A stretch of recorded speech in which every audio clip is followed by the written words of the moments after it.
Hello and welcome मेरे प्यारे दोस्तों, मैं तुम्हारा बड़ा भाई आ गया है तुम लोगों के लिए फर्स्ट फ्लाइट की वन शॉट रिवीजन लेके।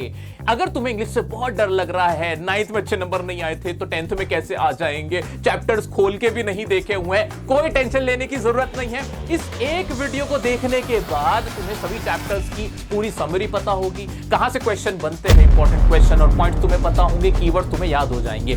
सिर्फ मुझे देखते रहो, देखते देखते से ही तुम्हारा सारा काम बन जाएगा। मैं तुम्हें कोई होमवर्क भी नहीं दे रहा हूं, ठीक है? अच्छा लग रहा है सुन के? चलो अब शुरू करते हैं। शुरू करने से पहले अपनी अटेंडेंस लगा दो जल्दी से, कमेंट में अपना नाम और 80/80 एक बार खुद को दोबारा से याद दिला दो कि भाई ये है हमारा टारगेट, ये लिख दो। Let's get started. दोस्तों, हमारी फर्स्ट फ्लाइट की बुक में टोटल 9 चैप्टर्स हैं, जिसमें पहला चैप्टर है a letter to God written by G.L. Fuentes। आइए इसको शुरू करते हैं। क्या है लेटर टू गॉड की कहानी? भाई ये कहानी है लेंचो नाम के एक हार्ड वर्किंग फार्मर की। ये मुझे चैन क्यों नहीं पड़ रहा, कुछ कमी महसूस हो रही, समथिंग इज मिसिंग। क्या तुमने मुझे अपना प्यार नहीं भेजा अब तक? दिल नहीं भेजा इधर तक? लाइक नहीं किया? जल्दी से लाइक करो, अपना प्यार इधर भेजो। और लेंचो से मैं सोच रहा हूं कि डायरेक्ट ही तुम्हारी मुलाकात करा दूं। कौन है लेंचो, क्या है इसकी कहानी, मिलना चाहोगे? आओ चलो तुम्हें मिलवाता हूं। दोस्तों, मेरा नाम है Lencho. I am a very hard working farmer. ये मेरा कॉर्न का फील्ड है। मैंने हर साल की तरह इस साल भी खूब मेहनत करी, ये सोच के कि बहुत अच्छी फसल होगी। मुझे बारिश की उम्मीद थी। I was expecting a rain shower. बारिश हुई भी, लेकिन जानते हो, soon rain shower turn into hail storm. बर्फ से सब बर्बाद हो गया, मेरी पूरी फसल बर्बाद हो गई। अब मेरे परिवार का क्या होगा? अब उनका ध्यान मैं कैसे रख पाऊंगा, उनका पेट कैसे पालूंगा? But I have firm belief in God. मुझे गॉड में रोबस्ट फेथ है। मैं उस गॉड से ही मदद मांगूंगा। I am gonna write a letter to God asking 100 pesos। मैं 100 पैसे मांगूंगा गॉड से, ताकि ये जो मेरा नुकसान हुआ है इसका हर्जाना मुझे मिले। मैं उसमें बहुत श्रद्धा रखता हूं, वो मेरी जरूर मेरी मदद करेगा। क्या आप मेरे साथ हो? मुझे जरूर बताना। मैं चला लेटर लिखने। भगवान कसम, क्या प्रोग्राम दिखा दिया तूने। दोस्तों, कितना बुरा हुआ ना बेचारे लेंचो के साथ। आओ चलो तुम्हें उसकी पूरी कहानी बताता हूं।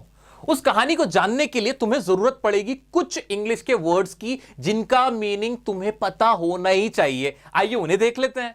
पेजेंट का मतलब होता है फार्मर या किसान। लेंचो क्या था? एक हार्ड वर्किंग फार्मर था। हार्वेस्ट यानी क्रॉप या फसल। ड्रिजल मतलब बूंदाबांदी, हल्की बारिश। हेल स्टोन का मतलब ओले। स्टार्वेशन या स्टार्विंग का मतलब भूख से मर जाना, जब खाने को कुछ ना हो और आदमी मर जाता है उसे क्या बोलते हैं? स्टार्वेशन। कॉन्शियस का मतलब जमीर, अंतर आत्मा। एमिएबल का मतलब फ्रेंडली, बहुत ज्यादा दोस्ताना। क्रूक्स का मतलब बदमाश, बेईमान, धोखेबाज। इन सभी वर्ड्स का भी अभी कुछ सेकंड्स में हम इस्तेमाल होते हुए देखेंगे। तो दोस्तों, कौन है लेंचो? जल्दी से बता दो, इतना तो तुम्हें भी समझ में आ चुका होगा। भाई Lencho is a hard working farmer. एक हार्ड वर्किंग फार्मर है जिसका खेत है। किस चीज का खेत है? कॉर्न का खेत है। भाई कॉर्न मतलब क्या होता है? मक्के का खेत है। तो जो लेंचो का जो घर बना हुआ है, it is set on the crest of a low hill. का मतलब क्या हुआ कि जो एक छोटी सी पहाड़ी है उसके क्रेस्ट का मतलब टॉप, उसके टॉप पे सिर्फ एक ही घर है जो कि लेंचो का घर है, जहां वो अपने परिवार के साथ रहता है। उसके परिवार में उसकी पत्नी है, उसके बच्चे हैं। जो बड़े बच्चे हैं वो तो खेत में उसका हाथ बटा रहे हैं, और जो छोटे बच्चे हैं वो इधर आसपास ही खेल रहे हैं। उसकी पत्नी अपने बच्चों को बुला रही है, आ जाओ बच्चों खाना खा लो। तो ऐसा छोटा सा परिवार है किसका? लेंचो का। आइए जानते हैं लेंचो की कहानी, क्या होता है उसके साथ। Lencho is a hard working farmer. He has a firm belief in God. ये इंपॉर्टेंट वर्ड है, पॉइंट है। क्या उसका गॉड में फर्म बिलीफ है, यानी विश्वास बहुत अटूट है। सीधा साधा आदमी है और भगवान में, गॉड में, ईश्वर में, अल्लाह में उसकी बहुत आस्था है। इस तरह से समझ लो। क्लियर हुआ? आ जाओ आगे बढ़ जाता है। He expects for a rain shower. वो एक्सपेक्ट करता है कि रेन शावर होगी, यानी बारिश होगी। To nourish his field of corn, के भाई जो उसके फील्ड है कॉर्न के, मक्के के, वो बहुत बढ़िया से नरिश हो जाएंगे, यानी खेतों में बहुत अच्छी फिर उसके फसल कटेगी, ऐसी उसको उम्मीद होती है। आगे बढ़ते हैं। सो दैट, ताकि his harvest could yield him huge profit. Yield का मतलब अर्न करके देना, उगा के देना। तो उसके जो खेत है ना, वो उसको आमदनी कराएंगे, प्रॉफिट कराएंगे, बहुत अच्छा प्रॉफिट कराएंगे इस साल अगर बारिश बढ़िया से हो जाती है।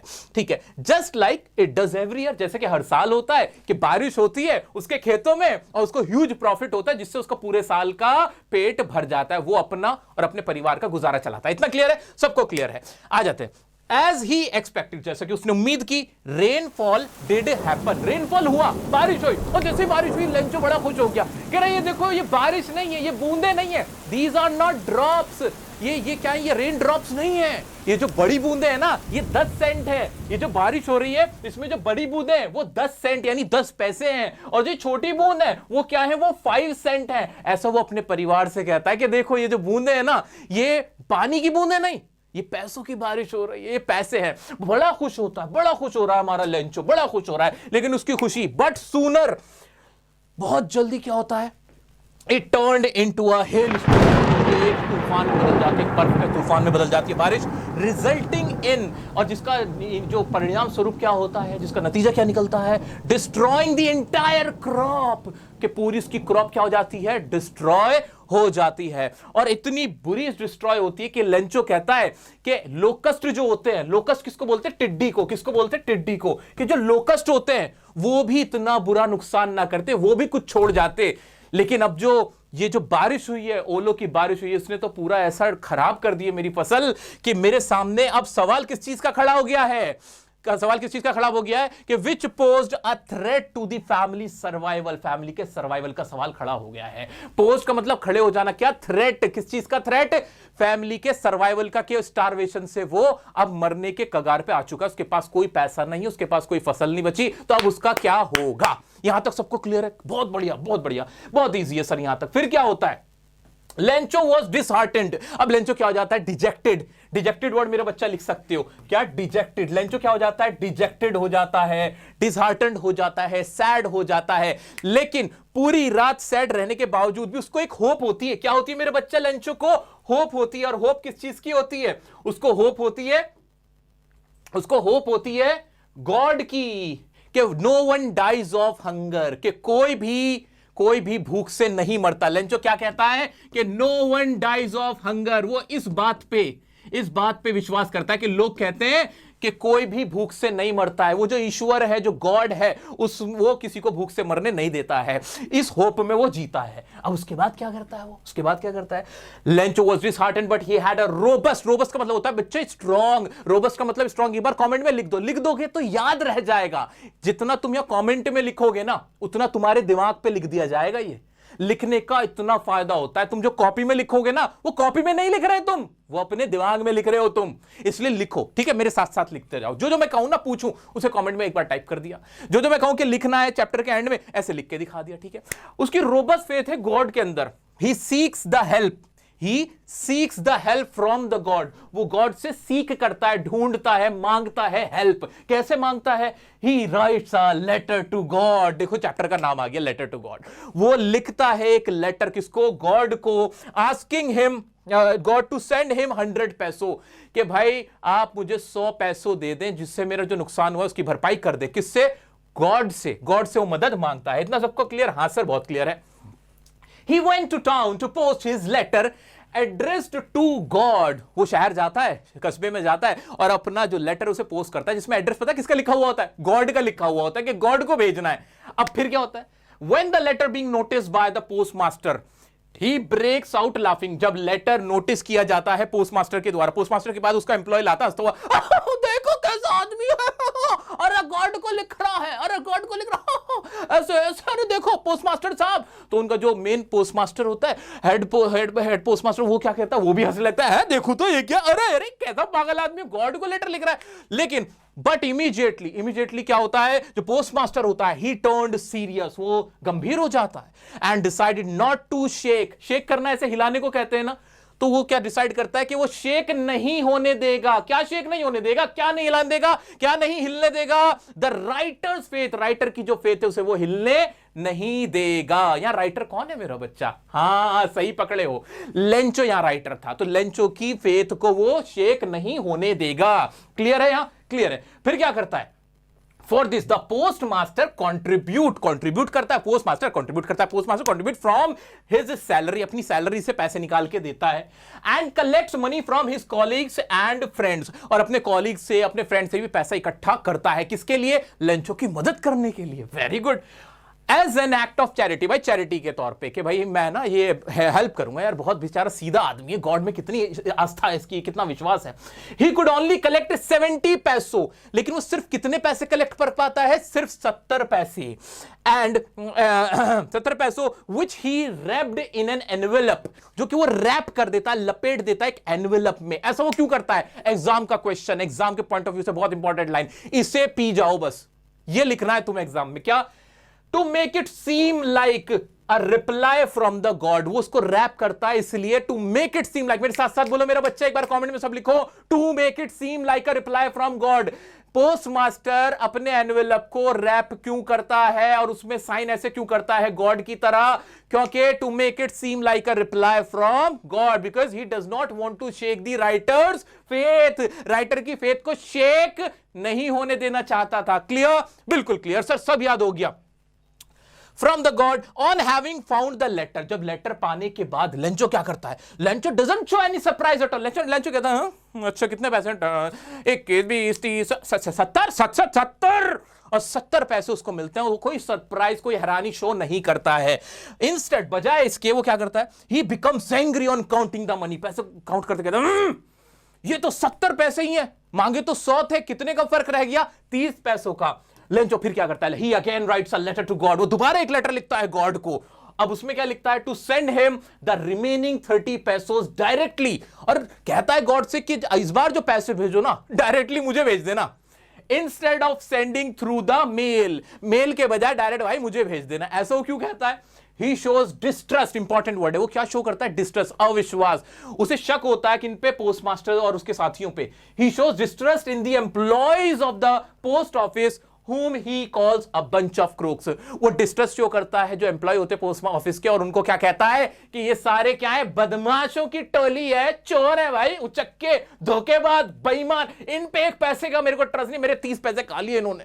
अगली बार गॉड मुझे पैसे भेजो, डायरेक्टली दे देना यार, ऊपर से बारिश कर देना 100 पैसों की, डायरेक्ट मेरे घर पे ही भेज देना, खत्म करना बात। इस तरह से पोस्ट मास्टर के अच्छे काम की भी कोई वैल्यू नहीं होती। सो दोस्तों, बड़ी प्यारी, बड़ी आसान कहानी, तुम्हें कुछ नहीं करना, कोई होमवर्क नहीं दे रहा हूं, बस अभी क्या करना है, ये जो मैंने लॉन्ग आंसर तुम्हें करवाया है, ये जो लॉन्ग आंसर करा, इसे एक बार ना ऐसे ऐसे 2-3 बार ऐसे आंखों के आगे से निकाल लेना, ये तुम्हें अपने आप याद रह जाएगा। डिस्ट्रस्ट था किसके खिलाफ? एम्प्लॉयज की तरफ। और ये जो सारी लाइंस है कि वो रैप अप क्यों करता है? To make it seem like a reply from God, ये तुम्हें याद होना चाहिए। Not to shake the writer's faith, ये तुम्हें याद रहना चाहिए। He had firm belief in God, robust faith, इतना याद हो गया, तुम्हारे सारे आंसर यहीं छुपे हुए हैं। दोस्तों, क्या आप जानते हो कि कोई भी किसी कंट्री का अगर प्रेसिडेंट या प्राइम मिनिस्टर बनता है तो उसके पीछे ना उसका बहुत सारा स्ट्रगल होता है। जैसे कि नेल्सन मंडेला साहब का आपने कभी नाम सुना? नहीं सुना तो आप सुन लो। ये कौन है भाई? ये साउथ अफ्रीका है ना, south Africa country, south Africa के फर्स्ट ब्लैक प्रेसिडेंट है, पहले ब्लैक प्रेसिडेंट। लेकिन इससे पहले की कहानी भी जान लो। भाई साहब 30 साल जेल में रहे, 30 साल, लाइफ के 30 साल यानी पूरी जवानी तो इन्होंने जेल में ही बिता दी थी। और उसके बाद साउथ अफ्रीका के ये फर्स्ट ब्लैक प्रेसिडेंट बने। अब ये ब्लैक का सीन क्या है भाई? ये ब्लैक व्हाइट क्या है? क्या होता है, साउथ अफ्रीका में गोरे लोग भी हैं और काले लोग भी हैं। तो व्हाइट सुप्रीमेसी जो थे, जो ब्रिटिशर्स थे जिन्होंने उन पे कब्जा किया हुआ था, उन्होंने क्या किया था, वो ना काले लोगों को अपने से कम समझते थे, उनके साथ एपाटाइड करते थे, उनके साथ ना भेदभाव, डिस्क्रिमिनेशन करते थे, उन्हें कम समझते थे। तो ये इन्होंने बहुत स्ट्रगल किया, उन्होंने मूवमेंट चलाई। इन्होंने, हमारे कौन है ये? नेल्सन मंडेला साहब है, first black president of south Africa. इन्होंने बहुत ज्यादा स्ट्रगल के बाद फाइनली साउथ अफ्रीका को एक डेमोक्रेटिक कंट्री बनाया। उसके बाद ये चुने गए वहां के फर्स्ट ब्लैक प्रेसिडेंट। अब जो चैप्टर हम पढ़ने जा रहे हैं, जिसका नाम है लॉन्ग वॉक टू फ्रीडम, कि एक लंबी यात्रा है फ्रीडम के लिए। उन्होंने बहुत लंबी यात्रा, भाई 30 साल कम होते हैं क्या?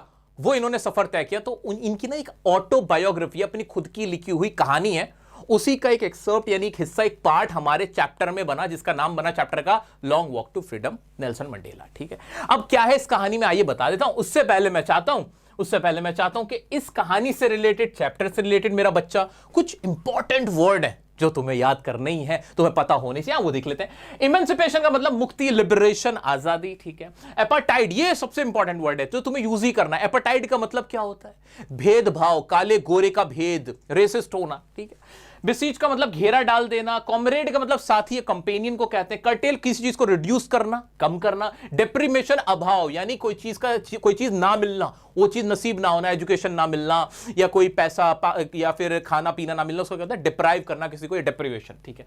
डिस्पाइस का मतलब नफरत करना। ग्लोरी का मतलब वो जो आपका यश होता है, जो आपका जिसे कहते हैं सम्मान होता है, उस चीज को कहते हैं रेपुटेशन, जिसे कहते हैं। एम्ब्रेस करना, किसी चीज को एक्सेप्ट कर लेना, गले लगा लेना, एम्ब्रेस कर लेना। ऑपरेशन का मतलब किसी का शोषण करना। ब्रुटैलिटी का मतलब बहुत ज्यादा जुल्म, अत्याचार, ब्रुटैलिटी, निर्दयता, क्रूरल्टी। प्रेजुडिस का मतलब भेदभाव, डिस्क्रिमिनेशन, पक्षपात, बायस्ड होना किसी की तरफ। प्रोफाउंड का मतलब गहरा, डीप। और रेजिलियंस का मतलब पलटाओ, कि हार ना मानना, लड़ाई लड़ते रहना, उसे क्या बोलते हैं? रेजिलियंस। अभी इन सभी वर्ड्स का इस्तेमाल चैप्टर में होगा तो तुम्हें और अच्छे से समझ में आ जाएगा। अब ये चैप्टर है क्या? अभी तो मैंने तुम्हें पढ़ाया भी नहीं, कुछ भी नहीं बताया, तो जनरल नॉलेज की बातें थी कि भाई who is the first black president of south Africa. जवाब क्या आना चाहिए? Sir Nelson Mandela. अब सर तो मैं अपनी तरफ से लगा रहा हूं, नेल्सन मंडेला, ठीक है। ये हमें पता होना चाहिए, इतना क्लियर है। हाँ, क्यों थे वो, क्या थे, तो हिस्ट्री है, जनरल नॉलेज है। अब चैप्टर पढ़ते हैं, क्या है इस चैप्टर में। भाई इस चैप्टर में क्या है, आइए देख लेते हैं। Long walk to freedom is the autobiography of Nelson Mandela. ये तो हमें पता ही है कि किसकी ऑटोबायोग्राफी है, नेल्सन मंडेला साहब की। Who was the first black president of South Africa? ये भी जनरल नॉलेज की बात है। अब आगे बढ़ते हैं। This chapter is an extract from the autobiography of Nelson Mandela. ये भी मैंने तुम्हें बता दिया कि ये एक्सट्रैक्ट है कहां से? ऑटोबायोग्राफी से, उनकी खुद की लिखी हुई किताब से। It includes the description of the inauguration ceremony. ये आगे की बात है। अब इस चैप्टर में क्या है? इसमें इनॉग्रेशन सेरेमनी के बारे में बात हुई है। 10 मई 1994। डेट इज इंपॉर्टेंट मेरा बच्चा। कौन सी डेट? नेल्सन मंडेला साहब वाली date. Date is important, date बहुत इंपॉर्टेंट है, डेट याद रखना है तुम्हें, डेट याद रख लेना। डेट क्या है भाई? नेल्सन मंडेला चैप्टर की डेट बता रहा हूं, चैप्टर नंबर 2 पढ़ रहे हैं हम। 10 मई 1994, ये वो दिन था जिस दिन वहां पे कॉन्स्टिट्यूशन लागू किया गया था, ये फर्स्ट ब्लैक प्रेसिडेंट बने थे। तो 10 मई 1994 बहुत बढ़िया डेट है। तुम्हें याद पता कैसे रहेगी? मैं बताता हूं कैसे याद रहेगी। 10 मई को क्या हुआ था? साउथ अफ्रीका में पहले ब्लैक प्रेसिडेंट बने थे, वहां कॉन्स्टिट्यूशन अप्लाई हुआ था, ठीक है, इंप्लीमेंटेशन हुआ था कॉन्स्टिट्यूशन का, एम्ब्रेस किया गया था। और 11 मई को बहुत खास दिन है भाई, बहुत खास दिन है। 11 मई को ऐसा दिन आता है कि अगर ये दिन ना होता ना ये क्लास होती, ना ये तुम यूट्यूब पे वीडियो देख रहे होते, कुछ ना होता, क्योंकि उस दिन मेरा बर्थडे आता है। तो 11 मई से याद रख लेना तुम कि 11 मई को भाई डियर सर का बर्थडे, यानी 10 मई भाई नेल्सन मंडेला साहब का एक तरह का, उनका भी एक तरह का बर्थडे ही समझ लो तुम, पहले ब्लैक प्रेसिडेंट बने थे, ठीक है, इस तरह से याद कर लेना, ठीक है। आगे आ जाते हैं। तो 10 मई 1994 को क्या हो रहा है? Inauguration ceremony. इनॉग्रेशन का मतलब क्या होता है? किसी चीज का शुभारंभ होना, नारियल फोड़ना। वहां पे किस चीज का शुभारंभ हो रहा है भाई? कॉन्स्टिट्यूशन को इंप्लीमेंट किया जा रहा है, फर्स्ट ब्लैक प्रेसिडेंट हो रहे हैं, ओथ सेरेमनी हो रही है। ओथ सेरेमनी मतलब वहां पे कसम खाई जा रही है, जैसे हमारे देश में होता है, उसी तरह से, ठीक है। आगे बढ़ते हैं। Citations from his speech, his journey to being a freedom fighter and his struggle. तो इस पूरे चैप्टर में, जो हमारे क्लास 10th के चैप्टर में बताया गया लॉन्ग वॉक फ्रीडम में, क्या है कि उस दिन क्या हो रहा था, इनॉग्रेशन सेरेमनी के बारे में बताया गया है, और उन्होंने स्पीच में क्या क्या कहा था, उनके स्पीच का हिस्सा डाला हुआ है, और उन्होंने किस तरह से स्ट्रगल किया था फ्रीडम को हासिल करने के लिए, उसका जिक्र है। क्या कितना क्लियर है? आगे बढ़ते हैं। It begins with the description of their inaugural ceremony, और इसमें शुरुआत होती है जैसे इनॉग्रल सेरेमनी कैसे हो रही थी, which took place on 10th of May 1994। Sir ये तो अब हमें पता ही है, at the sandstone amphitheatre in Pretoria. ये इंपॉर्टेंट प्लेस कौन सी थी? प्रिटोरिया, जो कि एक जगह है साउथ अफ्रीका में, वहां के एम्पी थिएटर में हो रहा था। अब एम्पी थिएटर क्या होता है सर ये एम्पी थिएटर क्या होता है? एम्पी थिएटर ऐसी जगह होती है जो पूरा खुला मैदान होता है और इसके नीचे गड्ढा कर देते हैं, ऐसे गड्ढा करके, और बिहार में जब बोला जाता है ना गड्ढा नहीं गढ़ा, एक गढ़ा कर देते हैं, और वहां लोग चारों तरफ बैठे होते हैं, और नीचे वो जो गढ़ा हो रहा होता है, वहां एक स्टेज सा बना होता है, वहां सब सारा कार्यक्रम हो रहा होता है। तो एम्पी थिएटर ऐसी जगह को कहते हैं। जो दिल्ली में रहने वाले लोग हैं, सुंदर नर्सरी जाना, वहां पे तुम्हें एम्पी थिएटर बीचों बीच दिख जाएगा, उसे बोलते हैं एम्पी थिएटर। तो वहां कौन कौन है भाई? कौन कौन आया हुआ है? नेल्सन मंडेला टुक द वाव, उन्होंने ऐसे शपथ खाई कि मैं वाव लेता हूं। वाव का मतलब शपथ खाना, स्वेयरिंग सेरेमनी चल रही थी। As the first black president of India, उन्होंने क्या, sorry first black president of India कह रहा हूं, तुम क्यों कट कर रहे हो, तुम मत करना, मैं बच्चों को समझा दूंगा, वो मेरे बच्चे मुझे जानते हैं, बहुत स्मार्ट है ये लोग। First black president of India नहीं, इंडिया में कोई ब्लैक एंड व्हाइट वाला सीन नहीं था, first black president of south Africa. Tongue of slip of tongue तो हो सकता है ना भाई, इतना तो हो सकता है भाई। हाँ ठीक है, फर्स्ट ब्लैक। एक्चुअली हम लोग इंडियन है ना, इंडिया इतना मुंह पे रहता है ना, because we all love our country, तो हर वक्त इंडिया इंडिया इंडिया इंडिया ही रहता है, साउथ अफ्रीका नहीं आता मुंह पे। ठीक है, तो first black president of south Africa के तौर पे उन्होंने क्या किया, शपथ ली, स्वेरिंग सेरेमनी थी। आ जाओ। In the presence of many international dignitaries from different countries, वहां किसकी प्रेजेंस में, इंटरनेशनल डिग्निटरीज, यानी 140 कंट्री। याद रखना मेरा बच्चा, तुम लिख के आना एग्जाम में, वहां 140 कंट्रीज के क्या थे, रिप्रेजेंटेटिव थे, डिग्निटरीज थे, वहां के अपने अपने राजदूत या वहां के प्रेसिडेंट जो 140 कंट्री के थे वो वहां पे मौजूद थे। वो सब आए हुए थे, सब मंजर देखने, जहां पे साउथ अफ्रीका आजाद हो रहा था गुलामी से, और फर्स्ट वहां पे क्या आ रही थी, डेमोक्रेसी आ चुकी थी, और फर्स्ट ब्लैक प्रेसिडेंट कौन बन रहे थे, वहां के राष्ट्रपति कौन बनने जा रहे थे, नेल्सन मंडेला साहब। आगे आ जाते। From different countries who also embraced the, embrace का मतलब क्या था, जल्दी बताओ कमेंट में, सोच के क्या था एम्ब्रेस, एम्ब्रेस ऐसे सोचो, याद करो। उन्होंने क्या किया था, लो हिंट बता रहा हूं, ऐसे एम्ब्रेस किया सभी 140 कंट्रीज के जो इंटरनेशनल लीडर्स थे, उन्होंने साउथ अफ्रीका के कॉन्स्टिट्यूशन को, जो newly and Fairlie elected government थी, उसको एम्ब्रेस किया था, उसकी विक्ट्री को क्या किया था, एम्ब्रेस किया था, यानी एक्सेप्ट किया था, उसे माना था कि हां भाई अब साउथ अफ्रीका एक डेमोक्रेटिक कंट्री बन गई है। इट इन्वॉल्व्ड, अब क्या क्या हुआ था, स्पीचेस हुई थी by the president and 2 deputy president. वहां पे 2 डेप्यूटी प्रेसिडेंट जो थे ना, एक तो फर्स्ट प्रेसिडेंट हो गए थे, ये थे प्रेसिडेंट कौन, नेल्सन मंडेला साहब। 2 डेप्यूटी प्रेसिडेंट भी थे, 2 डेप्यूटी प्रेसिडेंट भी थे, उन्होंने भी क्या किया था, उन्होंने भी वहां पे शपथ ली थी। उनके नाम याद रख लेना, मिस्टर डी क्लर्क और थाबो मैबेकी, ये बस याद रख लेना। उन्होंने भी वहां पे क्या ली थी, कसम खाई थी। आ जाओ आगे बढ़ते हैं, आगे बढ़ते हैं। और क्या हुआ था फिर क्या हुआ था, 2 deputy president followed by N impressive air show off fighter jets and helicopters. फिर एयर शो हुआ जैसे 15 अगस्त पे होता है, ऐसे फाइटर जेट्स आ रहे थे और ऐसे वो क्या कहते हैं, हेलीकॉप्टर्स आ रहे थे, ऐसे करके आ रहे थे। आगे बढ़ जाते हैं। In his speech Mandela assured his countryman, ये इंपॉर्टेंट पार्ट है। मंडेला साहब ने अपनी स्पीच में क्या कहा, उन्होंने अश्योर किया अपने कंट्रीमैन को, अपने लोगों को, that this country would never ever experience the same separation of one by another. उन्होंने क्लियर बोल दिया कि आज के बाद कोई भी हमारी कंट्री का रहने वाला किसी के द्वारा किसी के ऊपर सपरेशन मतलब दबाव, किसी को काबू करना, किसी पे हुक्म चलाना, ये नहीं सहेगा। सपरेशन अब दोबारा से नहीं हो गई। किसने अश्योर किया, Nelson Mandela assured his countryman that no one would ever suppress one countryman by another. ये वाली बात किसने बोली, हमारे नेल्सन मंडेला साहब ने बोल दिया। आ जाओ। Democracy had been established in South Africa, के साउथ अफ्रीका में डेमोक्रेसी लोकतंत्र एस्टैब्लिश हो चुका है। कौन सा टेंस है, जल्दी बता देना, जल्दी बताओ, जल्दी बताओ। 10 रुपए इनाम मिलेगा जो बताएगा कि इसमें कौन सा टेंस है। वैसे वॉइस है, थोड़ी हिंट दे देता हूं। आगे बढ़ जाते हैं। The author said, the author कौन है यहाँ, ऑथर कौन है इस चैप्टर का ऑथर, कौन है तुम बताओ, जल्दी बताओ कौन है इसका author. The author said that long ago, बहुत टाइम पहले, in the first decade of 20th century, white supremacy introduce the system of apartheid. जो व्हाइट सुप्रीमेसी थी वो अपार्टाइड का सिस्टम लेके आए थे। अपार्टाइड मतलब नस्ल भेद, गोरे काले का भेद, वो लेके आए थे ये वाला सिस्टम। और अब क्या हो रहा है, and made life a living hello, और इन्होंने जिंदगी को ना लिविंग हेल बना दिया था, जीती जागता एक नर्क बना दिया था for the dark skinned population. किसके लिए, जो डार्क स्किन्ड पॉपुलेशन थी, जो काले लोग थे उनके लिए। ठीक है, आ जाते हैं आगे। ही एक्सप्रेस्ड हिज डिजायर, वो अपना डिजायर एक्सप्रेस करते हैं। क्या है वो desire, to thank all those freedom fighters, सभी जो फ्रीडम फाइटर्स थे, भाई वही तो करेंगे ना भाई, स्ट्रगल में जिसने अपनी जानें दी, जिन्होंने संघर्ष किया, उनको थैंक यू बोलेंगे, तो उन्होंने यही किया। तो थैंक यू किसको बोला उन्होंने, all the freedom fighters who could not live to see this autumn day. Autumn day बोलते हैं बहुत बड़ा दिन, बहुत स्पेशल दिन, इस तरह से याद रख लेना इसको। तो वो क्या करते हैं, वो उनको थैंक यू बोलते हैं जो अब यहां जिंदा नहीं है, जो यहां से गुजर चुके हैं, जिन्होंने स्ट्रगल किया, फ्रीडम फाइटर्स ने। He referred the citizens as the greatest asset of the country। वो सिटीजन को कहते हैं कि कंट्री का सबसे बड़ा असेट्स कौन है, संपत्ति कौन है, सिटीजन्स होते हैं। मंडेला बिलीव्स, अब यहां तक ना, अभी थोड़ा ब्रेक लेते हैं, ब्रेक कैसे लेते हैं कि हमने क्या क्या पढ़ा, अभी क्या क्या हुआ, हमने देखा, क्या देखा मेरा बच्चा, कि भाई क्या हो रहा था, ओथ टेकिंग सेरेमनी हो रही थी, 140 कंट्रीज से इंटरनेशनल डिग्निटरीज आ रहे थे, उन सब ने एम्ब्रेस किया था न्यूली फेयरली इलेक्टेड गवर्नमेंट को। ठीक है, 2 डेप्यूटी प्रेसिडेंट थे, डी क्लर्क तो थैबो मैबेकी, उन्होंने पहले वो ओथ ली थी, फिर मंडेला साहब ने ओथ ली। मंडेला साहब की फिर स्पीच का जिक्र होता है, स्पीच में उन्होंने अश्योर किया कि अब कोई सेपरेशन नहीं होगा। बोला कि कंट्री में क्या आ गया है, डेमोक्रेसी हैड बीन एस्टेब्लिश। मेरे साथ बोलो, लिखो कमेंट में कि डेमोक्रेसी हैड बीन एस्टेब्लिश। ये बात किसने बोली? मंडेला साहब ने बोली। उसके बाद क्या हुआ? हेलीकॉप्टर्स का शो हुआ था और जेट्स, फाइटर जेट्स का शो हुआ था। मंडेला साहब आगे क्या करते? थैंक यू बोल रहे हैं और बोल रहे हैं कि सिटीजन जो होते हैं वो ग्रेटेस्ट एसेट्स होते हैं कंट्री के। इज इट क्लियर और नॉट मेरा बच्चा? क्या ये कुछ भी नहीं है सर, सुनते सुनते याद हो जा रहा है। हम स्मार्ट टीचर के स्मार्ट स्टूडेंट।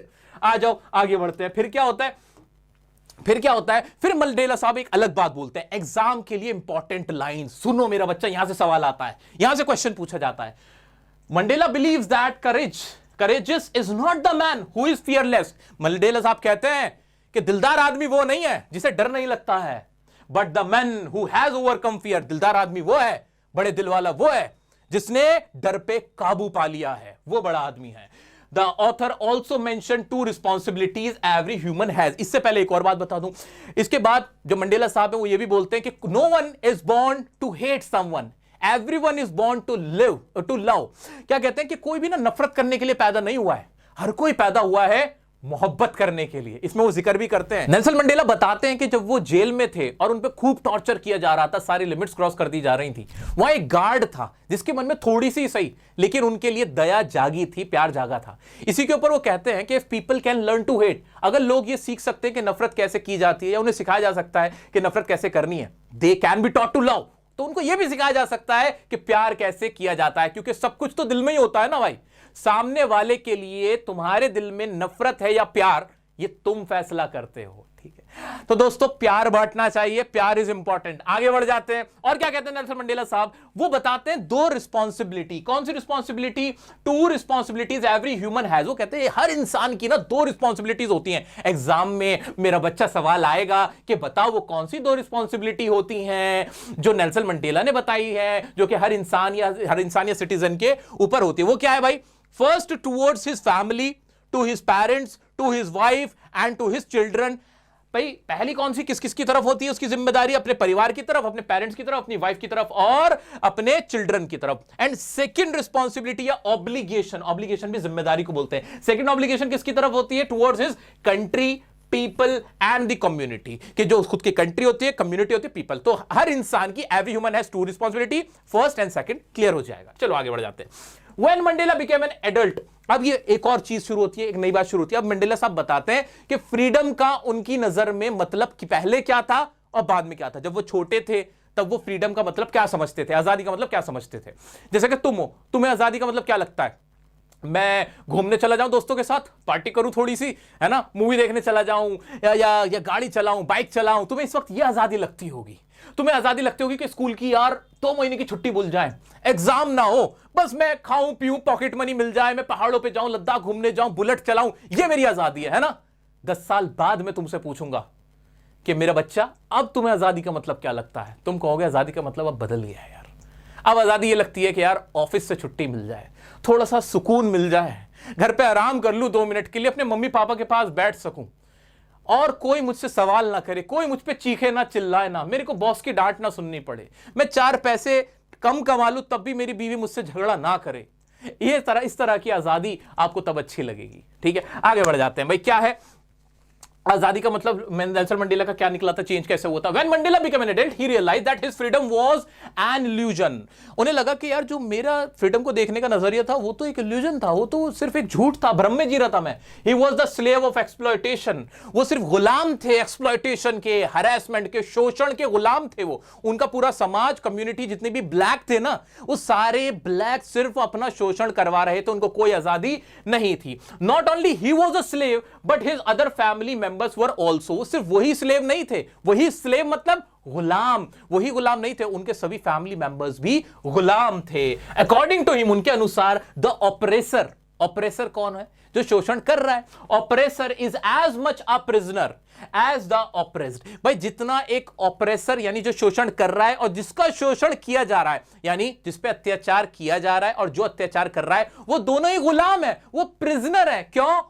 जो शोषण कर रहा है ना, जो जुल्म कर रहा है, अत्याचार कर रहा है, वो अपनी नफरत का कैदी है, वो एक प्रिजनर है नफरत का। वो नफरत से आजाद नहीं है, उसके दिल में नफरत भरी पड़ी है, वो खुश नहीं रह सकता है। अगर आपके मन में किसी के लिए नफरत है, आप मन में बोझ लेके घूम रहे हो, वो बोझ तुम्हें कभी सुकून लेने नहीं देगा। और जिस पे तुम अत्याचार कर रहे हो ना, जिसके साथ गलत कर रहे हो, भाई वो तो तुम्हारा गलत सह ही रहा है, तो बेचारा वो भी प्रिजनर ही है। तो तुम दोनों ही गुलाम हो, खुश तुम में से कोई नहीं है। इसलिए किसी के लिए भी मेरा बच्चा मन में कोई नफरत, कोई बोझ नहीं रखना है, माफ करते चलो, आजाद करते चलो। दोस्तों अब इस चैप्टर से रिलेटेड कुछ इंपॉर्टेंट पॉइंट्स जो तुम्हें पता होने चाहिए, जिनसे एग्जाम में क्वेश्चंस बनते हैं, वो याद कर लो, घोल के पी जाओ। क्या भाई, नॉन रेशियल गवर्नमेंट बन रही थी जहां पे कोई भेदभाव नहीं हो रहा था, अपार्टाइड नहीं था।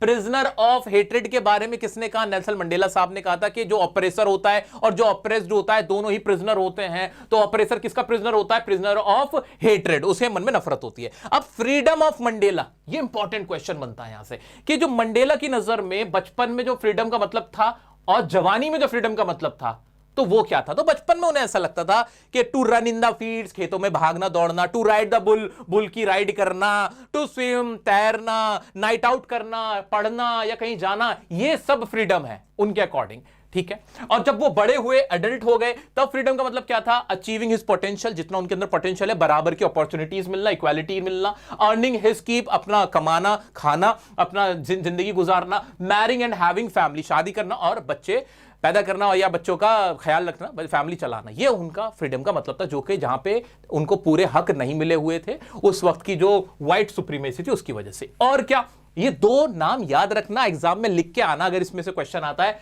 कि मिस्टर डी क्लर्क और थबको म्बेकी दोनों डेप्यूटी प्रेसिडेंट थे जिन्होंने वहां पे शपथ ली थी। ज़ेनानी उनकी डॉटर का नाम है, ये याद रख लेना। दो नेशनल एंथम वहां पे प्ले हुए थे। एक और चीज, जो इनॉग्रेशन सेरेमनी थी, दो नेशनल एंथम थे, एक व्हाइट के लिए और एक ब्लैक के लिए, ये तुम्हें पता होना चाहिए। गार्ड शोड ह्यूमैनिटी, ये वाला कॉन्सेप्ट अभी बता दिया था, गार्ड शोड ने ह्यूमैनिटी शो की थी। तो नेल्सन मंडेला ने क्या कहा था कि कोई भी अगर नफरत करना सीख सकता है तो मोहब्बत करना भी उसके ही दिल में डाला जा सकता है। Change from frightened to bold, ये इंपॉर्टेंट लाइन है कि वो कैसे डरे हुए थे, पहले एक डरे हुए बच्चे से क्या बन गए? बोल्ड इंसान बन गए Nelson Mandela. Family loving too without a home, family loving थे लेकिन विदाउट अ होम हो गए, क्योंकि भाई 30 साल तो जेल में ही वो रहे थे, बेचारों की पूरी जिंदगी तो उसी में निकल गई थी। तो ये इंपॉर्टेंट लाइन जो तुम्हें पता होने ही चाहिए दोस्तों। अब बढ़ते हैं हमारे नेक्स्ट चैप्टर की तरफ, जिसका नाम है, तुम्हारी किताब का नाम फर्स्ट फ्लाइट। दोस्तों मैं इस वीडियो के साथ तुम्हें एक पीडीएफ भी देता हूं जिसके अंदर ना हर चैप्टर के कीवर्ड्स हैं। For example letter to God पढ़ा ना, तो उसके कीवर्ड सीक्वेंस वाइज है, इससे तुम्हारा पूरा चैप्टर भी इजीली कंपाइल हो जाएगा। कैसे बताता हूं। हार्ड वर्किंग फार्मर था, फर्म बिलीव था गॉड में, रेन शार हुआ, यील्ड सोच रहा था कि ह्यूज प्रॉफिट हो जाएगा, हेल स्टॉर्म आ गया, सर्वाइवल का थ्रेट हो गया, सीख करी हेल्प किससे? गॉड से। इस तरह से पूरी स्टोरी कंपाइल भी कर पाओगे। और ये वो कीवर्ड्स है मेरा बच्चा जो तुम्हें एग्जाम में लिखना अपना आंसर लिखते हुए, और जिससे तुम्हें नंबर भी मिल जाएंगे। हर चैप्टर के मैंने अलग अलग इस तरह से कीवर्ड्स लिख के दे रखे हैं। ये फाइल तुम्हें कहां से मिल जाएगी? टेलीग्राम ग्रुप पे डाल दूंगा, डिस्क्रिप्शन में लिंक मिल जाएगा, कमेंट में लिंक पिन करा दूंगा, वहां से फ्री में डाउनलोड कर लेना, कोई टेंशन वाली बात ही नहीं। Still if you are having any doubt, this is my Instagram page, ये पर्सनल मेरा इंस्टाग्राम अकाउंट है, यहां मैं खुद तुम्हें रिप्लाई करता हूं। यहां मेरे से अपना डाउट पूछ लेना, कमेंट कर देना, स्टोरी में टैग कर देना, मैसेज कर देना 2-3 बार। कब तक नहीं देखूंगा भाई, जब दिल से दिल का रिश्ता होता है ना तो बात अपने आप पहुंच जाती है, कोई टेंशन नहीं है, ठीक है। सो मैं तुम्हारे साथ हूं, टेंशन ना लो। आगे बढ़ जाते हैं। अब नेक्स्ट चैप्टर कौन सा है हमारा? नेक्स्ट चैप्टर जैसे कि मैंने बताया उसका नाम ही है टू स्टोरीज अबाउट फ्लाइंग, और उसमें ना 2 पार्ट हैं। एक का नाम है हिज फर्स्ट फ्लाइट और दूसरा क्या था? द ब्लैक एरोप्लेन, ठीक है। अब जो हिज फर्स्ट फ्लाइट है, देखा जाए फर्स्ट फ्लाइट यानी उसकी पहली उड़ान, किसकी उड़ान? सीगल। सीगल क्या होता है? एक समुद्री पक्षी होता है, वो कैसे पहली बार उड़ा, उसकी पूरी छोटी सी कहानी है। और दूसरा द ब्लैक एरोप्लेन, ये किसकी कहानी? फ्रेडरिक फॉर्सिथ नाम का एक पायलट होता है जो अपना जहाज लेके जब उड़ के जा रहा होता है तो एक स्टॉर्म, एक काले बादल में उसका जहाज फंस जाता है, तो कैसे वहां से बाहर निकल के आता है, उसकी कहानी है। तो दोनों उड़ने की कहानी है। आओ पहले पहली कहानी देख लेते हैं। बहुत आसान सी कहानी है, कुछ भी नहीं करना है वही, लेकिन कुछ इंपॉर्टेंट इंग्लिश के वर्ड जो तुम्हें इस चैप्टर से रिलेटेड पता होने चाहिए। आओ देख लो। लेज का मतलब होता है, लेज का मतलब चट्टान, ये शेल्फ को कहते हैं। स्किम का मतलब मंडराना, इधर उधर मंडराना। अपब्रेडिंग का मतलब ये अपब्रेड करना, यानी किसी को स्कोल्ड करना, डांटना। सीगल का मतलब समुद्री पक्षी बता दिया। ब्रिंक मतलब किसी चीज का एज या किनारा, किनारे पे आ जाना। डेवोर का मतलब लालच से खाना, बहुत ग्रीडीली खाने को बोलते हैं। ब्लेजिंग का मतलब बहुत तेज चमक, वेरी हॉट, तेज गर्मा गर्म चमक को क्या बोलते हैं? ब्लेजिंग। प्लेटो का मतलब पठार, हायर लेवल ग्राउंड। आ जाओ जल्दी से इसकी कहानी देख लेते हैं, क्या कहानी है। His first flight is a story based on young seagull who is afraid to fly. बहुत सिंपल सा है कि कहानी किसकी है, एक किसकी, सीगल की कहानी है। बहुत आसान सी कहानी है सर। क्या फर्स्ट फ्लाइट किसकी कहानी, एक सीगल की, एक सीगल की। आओ समझने की कोशिश करते हैं। कौन है, एक यंग सीगल है। एक सीगल कौन हो गया, अब तो समझ में आ गया ना, कि एक समुद्री पक्षी। वो क्या करता है, उसे अफ्रेड करता है, अफ्रेड है, उसे डर है किस चीज का, डरने का, किसका, उड़ने का, उड़ने का डर है उसको। उसे लगता है वो उड़ नहीं पाएगा। क्यों नहीं उड़ पाएगा, क्योंकि उसको डिस्ट्रस्ट है। मेरा बच्चा क्या है, डिस्ट्रस्ट का मतलब विश्वास नहीं है। डिस्ट्रस्ट तो किसी और को भी था ना सर, याद आ रहा है मुझे, हाँ लेंचो को था, पोस्ट मास्टर और पोस्ट ऑफिस के एम्प्लॉयज पे डिस्ट्रस्ट था कि वो पैसे बीच में खा रहे हैं। ऐसा ही डिस्ट्रस्ट किसको है, यंग सीगल को है। किसके ऊपर, अपने विंग्स के ऊपर, यानी विंग्स, विंग्स मतलब उसके पर, कि वो ऐसे उड़ ही नहीं पाएगा, फट फट फट फट फट फट फट, उड़ ही नहीं रहा, उड़ ही नहीं रहा, बिल्कुल ऐसा हाल था उसका। ठीक है, आ जाते देखते हैं फिर क्या होता है। All his younger siblings can fly fearlessly. उसके जो छोटे बहन भाई थे आराम से उड़ते थे। अरे बिल्कुल ऐसे ही जैसे बचपन में तुम सब लोग साइकिल चलाते थे, तुम्हारे बहन भाई तो साइकिल चला लेते थे, लेकिन तुम नहीं मैं गिर जाऊंगा, मेरी टांग में चल नहीं, चला के तो देख, अरे कोशिश तो नहीं मैं गिर जाऊंगा, ऐसे तुम्हें डर लगता रहता था। बिल्कुल वही हाल किसका था, यंग सीगल का था, कि उसके छोटे बहन भाई जो यंगर सिबलिंग्स थे, सिबलिंग्स बहन भाइयों को बोलते हैं, can fly, can modal verb का इस्तेमाल हुआ, कैन फ्लाई फियरलेसली, बिना किसी डर के वो तो उड़ सकते थे। लेकिन जबकि उनके शॉर्टर विंग्स थे, छोटे पंख थे, इसके बड़े थे, तब भी नहीं उड़ पाता था, नालायक निकम्मा। ठीक है, अब क्या होता है, एक्सेप्ट हिम, ये नहीं उड़ पाता था। ही कैन नॉट गैदर दी करेज, ये कभी गैदर नहीं कर पाता था, एक्यूमुलेट नहीं कर पाता था, कलेक्ट नहीं कर पाता था करेज, हिम्मत, टू ट्रस्ट हिज विंग्स, कि अपने विंग्स पे ट्रस्ट कर सके। ही बिकम्स सैड, ये बहुत सैड हो जाता है। सैड तो कोई और भी हुआ था भाई, लेंचो सैड हुआ था, डिसहार्टेंड हो गया था, डिजेक्टेड हो गया था जब हेलस्टॉर्म आया था। ऐसे ही हमारा जो ये यंग सीगल है, ये सैड हो जाता है व्हेन ही सीज, जब वो देखता है his parents teaching and perfecting his younger sibling, जब वो देखता है उसके पेरेंट्स, उसके माता पिता उसको उड़ना सिखा रहे बाकी बहन भाइयों को तो, और उनको परफेक्ट बना रहे। The art of flying, his parents scold करते हैं, अपग्रेड करते हैं। अभी वो अपग्रेड वर्ड देखा था ना, हाँ वो अपग्रेड करते हैं किसको, यंग सीगल को, एंड टॉन्ट हिम, और उसको टॉन्ट भी करते, ताने भी देते हैं, कल मुंह है तेरे से ही ना कुछ होता, बाकी सबसे तो हो जाता है, देख अपने छोटे बहन भाइयों को शर्म नहीं आती तुझे, क्या तू समुद्री पक्षी बनेगा, काहे का सीगल बनेगा, सीगल सीगल कहता फिरता है, अपने आप को जाके इंसानी कह दे, इंसानी कह दी है ना।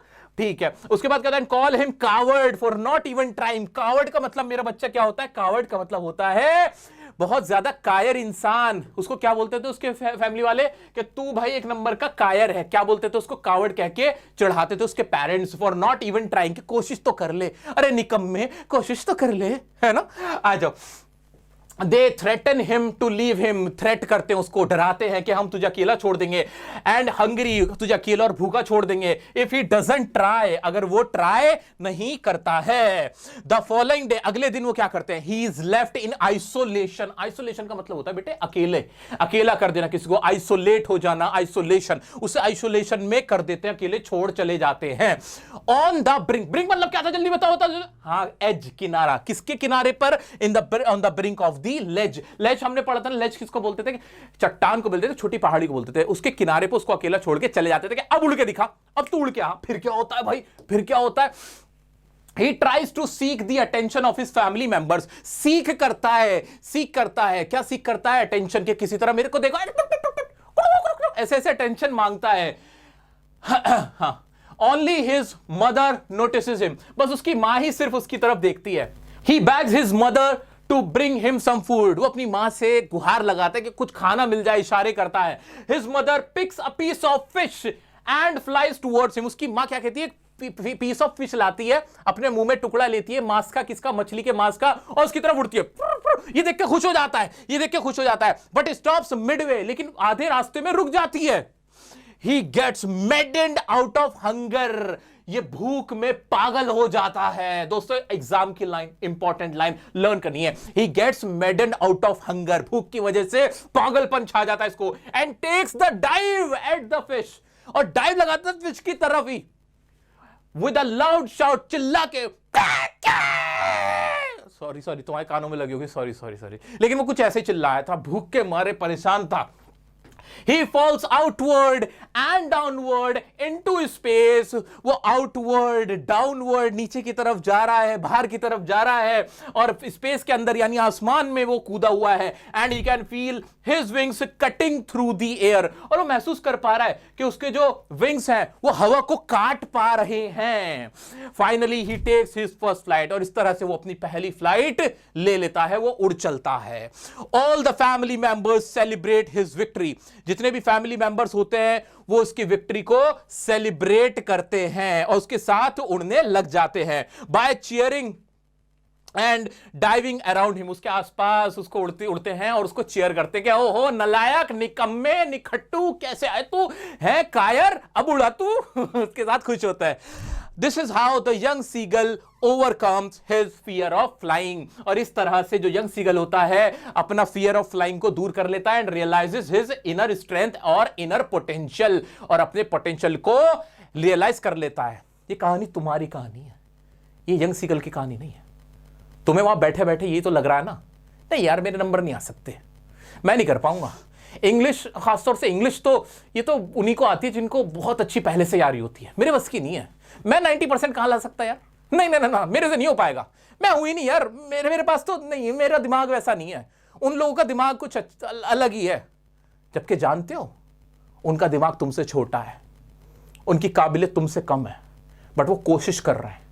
वो तुम्हारी तरह खुद को ही रिजेक्ट करके नहीं बैठे हुए हैं, वो हार मान के नहीं बैठे हुए हैं। उनको ट्रस्ट है अपने माइंड पे, जैसे कि इसके सिबलिंग्स को ट्रस्ट था अपने विंग्स पे और शॉर्टर विंग्स के साथ उड़ रहे थे। उनके पेरेंट्स उनसे ज्यादा एक्स्ट्रा प्यार नहीं करते, वो बच्चे ट्राई कर रहे इसलिए उनके पेरेंट्स उनका साथ दे रहे। Why don't you try, why don't you try. तुम्हारे पास उनसे ज्यादा माइंड है, ज्यादा एनर्जी है, ज्यादा काबिलियत है, खुद को क्यों रोके बैठे हो? मन में विश्वास लाओ, कोशिश करो, अपने मन पे, अपने माइंड पे भरोसा रखो, तुम्हें सक्सेस बहुत ज्यादा मिलेगी। यह कहानी थी हमारे नन्हे सीगल की कहानी। एक इंपॉर्टेंट क्वेश्चन जो इससे बार बार बनता है मेरा बच्चा, ये तुम्हें घोल के पीना है। क्या? कि जब वो फर्स्ट फ्लाइट लेता है तो कैसे लेता है, बार बार ये सवाल पूछेगा। तो कैसे लेता है, क्या क्या होता है, क्या फील होता है उसको? ही कुड हियर नथिंग, पहले तो वही लाइन याद आ जाएगी, he gets maddened out of hunger, कि वो पागल हो जाता है भूख के बाद। तो मैडेंड आउट ऑफ हंगर, ये वर्ड, ये लाइन लिख के आनी है, ठीक है? तो क्या होता है? कुड हियर नथिंग, पहले तो उसको कुछ सुनाई नहीं देता। फेल्ट विंग्स स्प्रेड आउटवर्ड्स, महसूस करता है कि उसके जो विंग्स होते हैं वो आउटवर्ड्स की तरफ फैल जाते हैं। Felt tips of his wings cutting through the air, फिर महसूस करता है जो उसके विंग्स के टिप्स हैं वो एयर को काट रहे हैं। फ्लैप्ड हिज विंग्स, फड़फड़ मारता, फिर कहता है ग ग ग ग ग, उड़ चला पंछी आसमां में, ऐसे करके, ठीक है? तो ये 4-5 पॉइंट्स तुम्हें पता होने ही चाहिए, ये इसमें इंपॉर्टेंट था दोस्तों, ठीक है? अब बढ़ते हैं हमारे नेक्स्ट इसके पार्ट की तरफ, द ब्लैक एरोप्लेन। उससे पहले मैं बता देना चाहता हूं मेरा बच्चा कि इस रिवीजन के बाद, ये तो वन शॉट रिवीजन है तुम्हारी, अभी एग्जाम से पहले तुम्हारी मैं 5 रिवीजन करवाऊंगा। मेरी हर वीडियो यार तुम्हें देखनी है, सिर्फ देख लोगे तो 80 में से 80 लाने का जज्बा रखोगे, देखना तुम्हारी लाइफ का बेस्ट एग्जाम हो जाएगा। तो जो लाइव रिवीजन कराऊंगा ना, अब मैं इसके बाद एक लाइव रिवीजन होगा जो कि जनवरी के आसपास होगा, 15 जनवरी के आसपास, अभी बता के जा रहा हूं। उसमें लाइव में हम क्या करेंगे, इन सभी चैप्टर्स के क्वेश्चंस देखेंगे, competency based question, NCERT question, कैसे उन क्वेश्चंस के आंसर करना है। इस दौरान तुम्हें ये जो मैं लॉन्ग आंसर, ये जो लाइंस याद करवा रहा हूं, ये पढ़ के आ जाना मेरा बच्चा अच्छे से, बस ये तुम्हें याद होनी चाहिए, बस ये याद होनी चाहिए। अभी 2-3 बार पढ़ोगे याद हो जाएगा, और मैं तुम्हें यार तुम्हारे साथ बहुत सारे क्वेश्चंस फिर डिस्कस करूंगा। दोस्तों इस चैप्टर का दूसरा पार्ट, द ब्लैक एरोप्लेन, कुछ इंपॉर्टेंट वर्ड जो पता होने चाहिए, जिसमें पहला है एनकाउंटर करना, किस चीज का सामना हो जाना। एब्सर्ड मतलब बहुत ज्यादा ridiculous, बेतुका।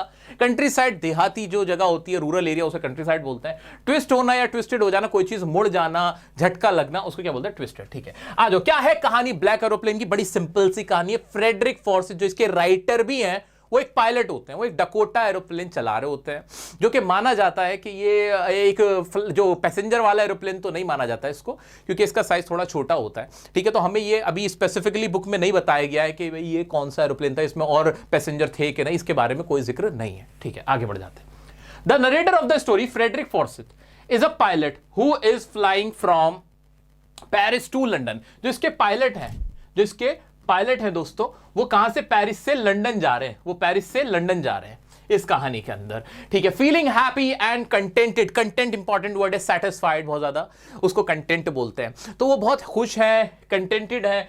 Flying over a city that is sleeping, वो एक सिटी के ऊपर से जा रहे हैं जो कि सो रही है अभी। He dreams about the long holiday with his family and taking tasty breakfast, वो सोचते हुए जा रहे हैं कि मजा आएगा, अपने घर जाऊंगा अपने बीवी बच्चों के साथ, बढ़िया सा नाश्ता करूंगा, हॉलीडे एंजॉय करूंगा।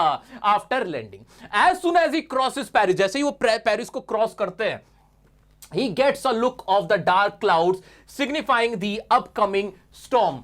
जैसे ही वो पेरिस को क्रॉस करते हैं उन्हें दिखता है काला बादल, जो कि एक इशारा था, अंदेशा था कि कोई सामने से तूफान आ सकता है, आने वाला है। Signifying the upcoming storm, for the sake of safety he should turn back, safety को देखते हुए उनको वापस मुड़ जाना चाहिए था। क्यों? क्योंकि उनके पास फ्यूल भी नहीं था जहाज के अंदर। Back to Paris as he doesn't have enough fuel, भाई फ्यूल भी नहीं था तो वापस मुड़ जाते।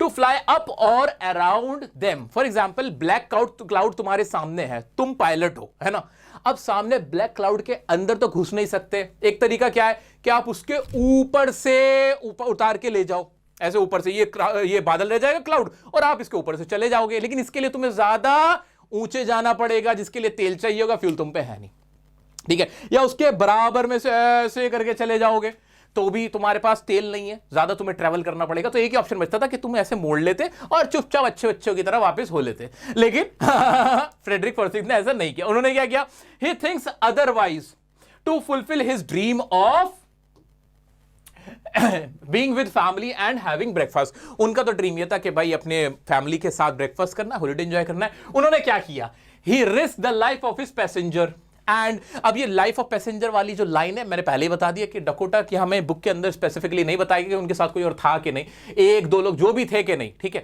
तो ये आप लिख भी सकते हो, नहीं भी लिख सकते, आपकी मर्जी वाली लाइन। एंड हेड्स स्ट्रेट, वो तरीके से क्या करते हैं, he risk his life and heads straight into the cloud, वो स्टॉर्म के अंदर घुस जाते हैं। Everything gets dark and all the instruments stop working, हर चीज में अंधेरा अंधेरा हो जाता है, इंस्ट्रूमेंट्स काम करना बंद कर देते हैं, कुछ भी नहीं चल रहा होता। He lost control of the plane, उनके हाथ से प्लेन का कंट्रोल खोने लगता है, वो परेशान हो जाते हैं, घबरा जाते हैं। एग्जाम में क्वेश्चन यही पूछेगा मेरा बच्चा कि क्या होता है जब वो एक डार्क क्लाउड के अंदर घुस जाता है। When he lost all the hope, जब उन्हें लगता है अब मैं बचने वाला नहीं हूं भाई, अब तो सब खत्म ही है। He sees another plane flying next to him, जैसे वो देखते हैं कि एक और प्लेन उनके बराबर में उड़ता हुआ जा रहा है। Through the storm, the anonymous pilot guided them out of the storm and disappears. एक एनोनिमस बोलते हैं अनजाने को, जिसको जानते नहीं थे, एक बेनाम जिसका कोई नाम नहीं था, उन्हें नहीं पता था उसके बारे में, वो पायलट ना उनको इशारा करता है कि आओ मेरे पीछे पीछे आओ।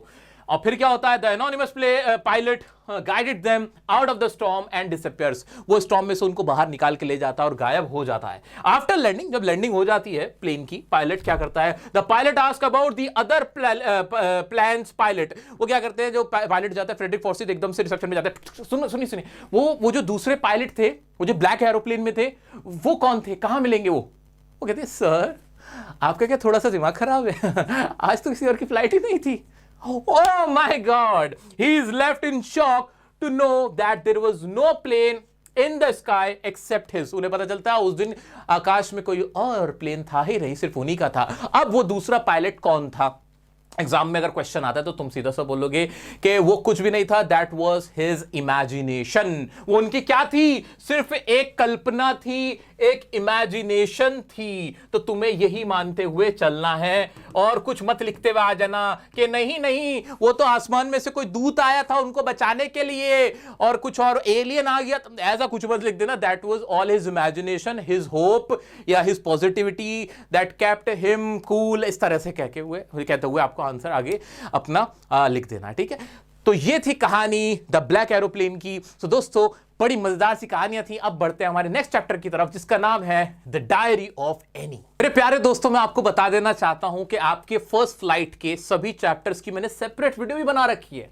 आपको क्या करना है, डियर सर चैनल पे जाना, ये रही प्लेलिस्ट, और प्लेलिस्ट अलग से सेट करके दे रखी है, ये रही class 10th English first flight 25-26। इस पे जैसे ही आप टैप करोगे तो आपको सभी चैप्टर्स के सेपरेट वीडियोस यहां पे मिल जाएंगे। तो अगर कोई सा चैप्टर सेपरेटली देखना चाहते हो, यहां देख सकते हो, तुम्हारे भाई ने बना रखा है, डायरेक्ट यहां पे सर्च कर सकते हो। यहां पे सर्च कर लेना। चैप्टर का नाम बाय डियर सर, वो सेपरेट वीडियो पे मिल जाएगा। अब बात करते हैं हमारा नेक्स्ट चैप्टर जिसका नाम है from the diary of Anne Frank. बहुत प्यारा चैप्टर है। क्या है इस चैप्टर की कहानी? भाई एनी फ्रैंक नाम की एक 13 साल की यहूदी लड़की है। ये रही हमारी एनी फ्रैंक, 13 ईयर ओल्ड है, जूइश लड़की है। जूइश कौन होता है? तुम लोग तो इतने मासूम हो, तुम्हें तो ये भी नहीं पता ये जूइश क्या है, धर्म क्या है। भाई ये यहूदी लड़की है, लेकिन इस दुनिया के अंदर ऐसे ऐसे राक्षस पैदा हुए हैं जो अपने खुद के फायदे के लिए तुमसे कहेंगे कि भाई ये इस कास्ट का है तो इसको मार दो, ये इस धर्म का है इसको मार दो, ये इस शहर का है तो इसको मार दो। वो सिर्फ अपना फायदा ढूंढ रहे होते हैं। ऐसा एक राक्षस था जिसका नाम था एडोल्फ हिटलर। मैं खुल के इसलिए उसको राक्षस कह रहा हूं क्योंकि उस इंसान ने, कहा जाता है कि 1 करोड़ लोगों को मरवा दिया था क्योंकि वो सिर्फ यहूदी थे। कोई भी इंसान सिर्फ धर्म की वजह से बुरा या अच्छा नहीं हो जाता है। ना ही वो अच्छा है कि भाई वो इस धर्म से तो अच्छा ही है, नहीं, या वो इस जाति से तो अच्छा ही है, नहीं, ऐसा कुछ नहीं होता। और या वो इस धर्म या जाति से तो बुरा है, 100% बुरा ही होगा, ऐसा कुछ भी नहीं होता। लेकिन एडोल्फ हिटलर ने लोगों से कहा कि यहूदियों को मार दो, और उन्हीं यहूदी बच्चियों में से, लोगों में से एक बच्ची थी बेचारी हमारी एनी फ्रैंक। अब एनी फ्रैंक को उसने डायरेक्टली तो नहीं मारा था, लेकिन कैद में थी, ये छुपती फिर रही थी, फिर पकड़ी गई थी बच्ची, इसके फैमिली पकड़ी गई थी, और बाद में उसी दौरान इसकी मौत हो जाती है। तो मासूम सी बच्ची हमारी एनी फ्रैंक, जिसके फादर बाद में जब घर जाते हैं तो इसका सामान देखते हैं, वहां इसकी डायरी उन्हें मिलती है। यार अपनी बच्ची की डायरी देख रहे हैं, और डायरी में देख रहे हैं कितनी प्यारी प्यारी बातें लिखी हैं। तो उन्होंने कहा मैं अपनी बच्ची को ना जिंदा रखूंगा, मैं उसकी सोच को जिंदा रखूंगा। वो इस डायरी को पब्लिश करवाते हैं, और फिर वो जो डायरी पब्लिश होती है तो दुनिया में सबसे ज्यादा देखी जाने वाली, पढ़ी जाने वाली किताबों में वो शुमार होती है। सोच के तो देखो, क्या वो इंसान कोई धर्म का इंसान है? वो सिर्फ एक फादर है, वो कोई यहूदी नहीं है, वो कोई और धर्म से नहीं है, किसी जाति से नहीं, वो सिर्फ एक फादर है जो देख रहा है कि मेरी बच्ची ने एक डायरी लिखी है, तुमने उसकी बच्ची को मार दिया। तो ये कहानी है उस एनी फ्रैंक की, उस फादर की, जिस फादर ने अपनी बच्ची को जिंदा रखा उसकी डायरी, उसके विचारों के तहत। आज जो हम पढ़ पा रहे हैं एनी फ्रैंक से, that's why I love Anne Frank. आ जाओ भाई, ये बहुत टॉकेटिव है, बहुत बोलती है, बहुत विटी है। विटी बोलते हैं जो हाजिर जवाब होता है, वो एकदम से सवाल करोगे कुछ बोल देगा। तो ऐसी प्यारी सी हमारी ये एनी फ्रैंक है। मैच्योर भी है लेकिन इंटेलिजेंट भी बहुत है, और लेकिन अपने आप को लोनली महसूस करती है, इसको अकेलापन महसूस होता है। क्यों होता है, सारी चीजें देखेंगे। एक और कैरेक्टर इसके अंदर ये है मिस्टर कीजिंग, इसके मैथमेटिक्स टीचर काफी स्ट्रिक्ट हैं, लेकिन इतने भी स्ट्रिक्ट नहीं है कि हर वक्त बस मारते ही रहते हैं। मैथ्स टीचर है, बिकम्स जोवियल, बाद में बहुत ज्यादा खुश मिजाज हो जाते हैं, उसके साथ फ्रैंक हो जाते हैं, एनी फ्रैंक के साथ। ठीक है, इनकी ये पूरी कहानी आप जल्दी से देख लेते हैं। इससे पहले वही दोबारा से कहूंगा कुछ इंग्लिश के वर्ड्स जो तुम्हें पता होने चाहिए इस मजेदार सी कहानी से रिलेटेड। चैटरबॉक्स बोलते हैं टॉकेटिव को, बहुत ज्यादा बोलने वाले को। इनकॉरिजिबल, जिसे सुधारा नहीं जा सकता, जो कि चेंज नहीं हो सकता, जिसे सुधारा ना, जैसे कि इनकॉरिजिबल। विटी का मतलब मैंने बता दिया। म्यूजिक्स का मतलब होता है आइडियाज, आपके विचार। ठीक है, ओल्ड फौजी का मतलब ओल्ड फैशन जो हो गया उसको बोलेंगे। इनहेरिटेड, जो कि आपको खानदान से मिलते हैं, आपके खून में होती है कोई चीज या विरासत में होती है, उसको क्या बोलते हैं, इनहेरिटेड। और क्वैकिंग का मतलब होता है कांपते हुए, शेकिंग, ऐसे ऐसे टांगे जो कांप रही होती है ना, उसको बोलते हैं। आ जाओ जल्दी से इसका लॉन्ग आंसर देख लेते हैं। It is an excerpt from the personal diary of a 13-year-old Jewish girl named Annie Frank। ये एनी की पर्सनल डायरी का एक्सर्प्ट लिया गया, यानी उससे काट के लिया गया है। उसके फादर ने पब्लिश कराई थी, मैंने आपको बता ही दिया। ठीक है, उस डायरी का ये हिस्सा है। She has loving parents, उसके लविंग पेरेंट्स हैं, a 16-year-old sister, एक बड़ी बहन है 16 साल की, and about 30 people, और 30 लोग और भी उसके परिवार में, whom she calls her friends, जिनको वो दोस्त कह सकती है, उसके रिश्तेदार, परिवार, family, friends. But she does not have a true friend, लेकिन उसका कोई सच्चा दोस्त नहीं, कोई क्लोज फ्रेंड नहीं है। That's why she feels lonely, so she starts writing her feelings in a diary। so उसने डायरी लिखना शुरू कर दिया अपनी फीलिंग्स को एक्सप्रेस करने के लिए। She calls it Kitty। वो उसको क्या बुलाती थी मेरा बच्चा? किटी बुलाती थी। एग्जाम में पूछा जाएगा कि एनी की डायरी का नाम क्या है, तो क्या बोले? सब एक साथ लिखो किटी, याद रह जाएगा। यहां लिख रहे हो, यहां लिख रहे हो, याद रखना। आ जाओ आगे बढ़ते हैं। She thinks, सबसे इंपॉर्टेंट लाइन, प्यारी line, paper has more patience than people. ऐसा कौन सोचता है? एनी फ्रैंक के पेपर के अंदर ज्यादा पेशेंस होता है लोगों से। ऐसा वो क्यों सोचती है? आओ देखते हैं। As she can write anything on paper, वो पेपर पे कुछ भी लिख सकती है। लोगों के पास पेशेंस नहीं है सुनने का, लोग आपको सुन नहीं सकते हैं, आपकी बातों को वो सीक्रेट नहीं रख सकते हैं, कह देंगे। ना पेशेंस है, ना आपकी बातों का वो सीक्रेट रख सकते हैं उस, तो इसलिए वो पेपर को क्या कहती है कि पेपर में ज्यादा पेशेंस है। There is no boundation of time as well, time की कोई बाउंडेशन नहीं है। Anne starts her diary with a brief background of her life. अब क्या करती है एनी की डायरी की जो शुरुआत होती है ना, उसमें पहले वो अपने बारे में बताती है ताकि लोग उससे कनेक्ट कर सके। ठीक है, एग्जाम में अगर पूछा जाएगा कि वो अपने बारे में क्यों बताते, तो बता देना, so that people can understand. Okay, of her life, so that the reader can understand her thoughts easily, कि रीडर जो पढ़ने वाला है वो आसानी से उसको समझ सके। Then she comes to the present day, और अब एक डायरी का एक हिस्सा होगा जिसमें बैकग्राउंड बताया गया है कि वो कैसे अपने ग्रैंड मदर से भी कनेक्टेड थी, ग्रैंड मदर से उसका बहुत अच्छा कनेक्शन था। एनी अपनी ग्रैंड मां से बहुत प्यार करती थी, उनसे बहुत कनेक्टेड है। इसका सबूत हमें यहां से मिलता है कि जब वो अपना बैकग्राउंड बता रही होती है तो उसमें वो ये भी शेयर करती है कि वो ग्रैंड मां से बहुत प्यार करती है, और जब उसकी ग्रैंड मां जब 1941 के समर में बीमार पड़ती हैं, 1941 के समर में बीमार पड़ने के बाद, और फाइनली जब उनकी डेथ हो जाती है 19 जनवरी 1942 को, तो उसे बहुत दुख पहुंचता है। और जब वो अपना बर्थडे सेलिब्रेट करती है तो एक कैंडल ग्रैंड मां का भी जलाया जाता है, lit a candle on her birthday. साथ में वो एक और व्यक्ति से बहुत प्यार करती है। वो कौन होते हैं? उसकी हेड मिस्ट्रेस होती है मॉन्टेसरी स्कूल के अंदर, जिनका नाम होता है मिसेस क्यूपरस। वो उनके बारे में भी जिक्र करती है कि जब वो दोनों जा रहे होते तो वो लोग रो रहे होते, वो उसकी हेड मिस्ट्रेस भी और वो भी, जब वो स्कूल छोड़ के फिर जा रही होती 6th ग्रेड में। सो ये सारी बातों का जिक्र कौन करती है? हमारी एनी फ्रैंक। आइए देखते हैं उसके बाद क्या कहती है आगे। अब ना सीन बदल जाता है, उसने अपना बैकग्राउंड दे दिया कि उसकी फैमिली में कौन है, किन किन से वो बहुत प्यार करती है। आगे वो बोलती है प्रेजेंट डे पे। Now comes to the present day. अब प्रेजेंट डे की बात होती है, प्रेजेंट डे जो अभी चल रहा है। अब क्या चल रहा है? It is a result day. ये रिजल्ट डे है भाई, उसकी क्लास में रिजल्ट डे है।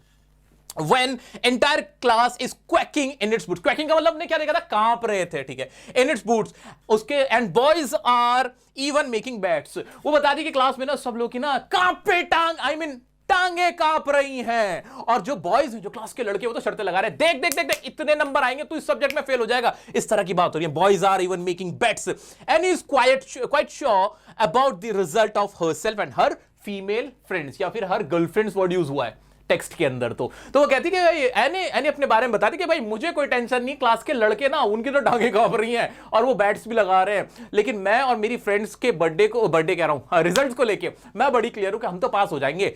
Accept she is only doubtful in mathematics. बस उसे थोड़ा मैथ्स में डाउट है, उसे लगता है कि मैथ्स में थोड़ा मेरा मामला नरम दरम है, बाकी में तो मैं बहुत अच्छे नंबर ले आऊंगी। She has a good equation with all the teachers except her maths teacher. उसकी सबसे अच्छी इक्वेशन बनती है, मतलब इक्वेशन का मतलब बनना। उसकी केमिस्ट्री बहुत अच्छी मैच होती है, बट उसके जो मैथ्स के टीचर है ना, उनसे उसकी नहीं बनती। मैथ्स के टीचर कौन? Mister Keesing. कैसे हैं? स्ट्रिक्ट है, याद आ गया? हाँ जी, maths teacher mister Keesing who is constantly annoyed at her talking habit, जो कि कॉन्स्टेंटली अनॉयड मतलब नाराज रहते हैं, constantly annoyed at her talking habits, के वो बहुत बात करती है, वो बार बार कहते रहते हैं अरे लड़की चुप क्यों नहीं होती है। He starts giving her punishment in the form of essays on weird topics। वो उसको ना फिर पनिशमेंट के तौर पे ना weird topics पे ऐसे लिखने को कह देते हैं कि जाओ इस पे ऐसे लिख के दिखाओ, जैसे कि चैटर बॉक्स पे, क्योंकि वो बात करती थी ना, तो उसको कहा कि तुम चैटर बॉक्स पे एक ऐसे लिख के लाओ। To which she replied with full wit, और उसने पूरी विट के साथ, पूरी जवाबदेही के साथ, हाजिर जवाबी के साथ उसने रिप्लाई किया, यानी ऐसे लिख दिया। She writes a 3-page essay, उसने 3 पेज का ऐसे लिखा। She writes a 3-page essay explaining that talking is a student's trait।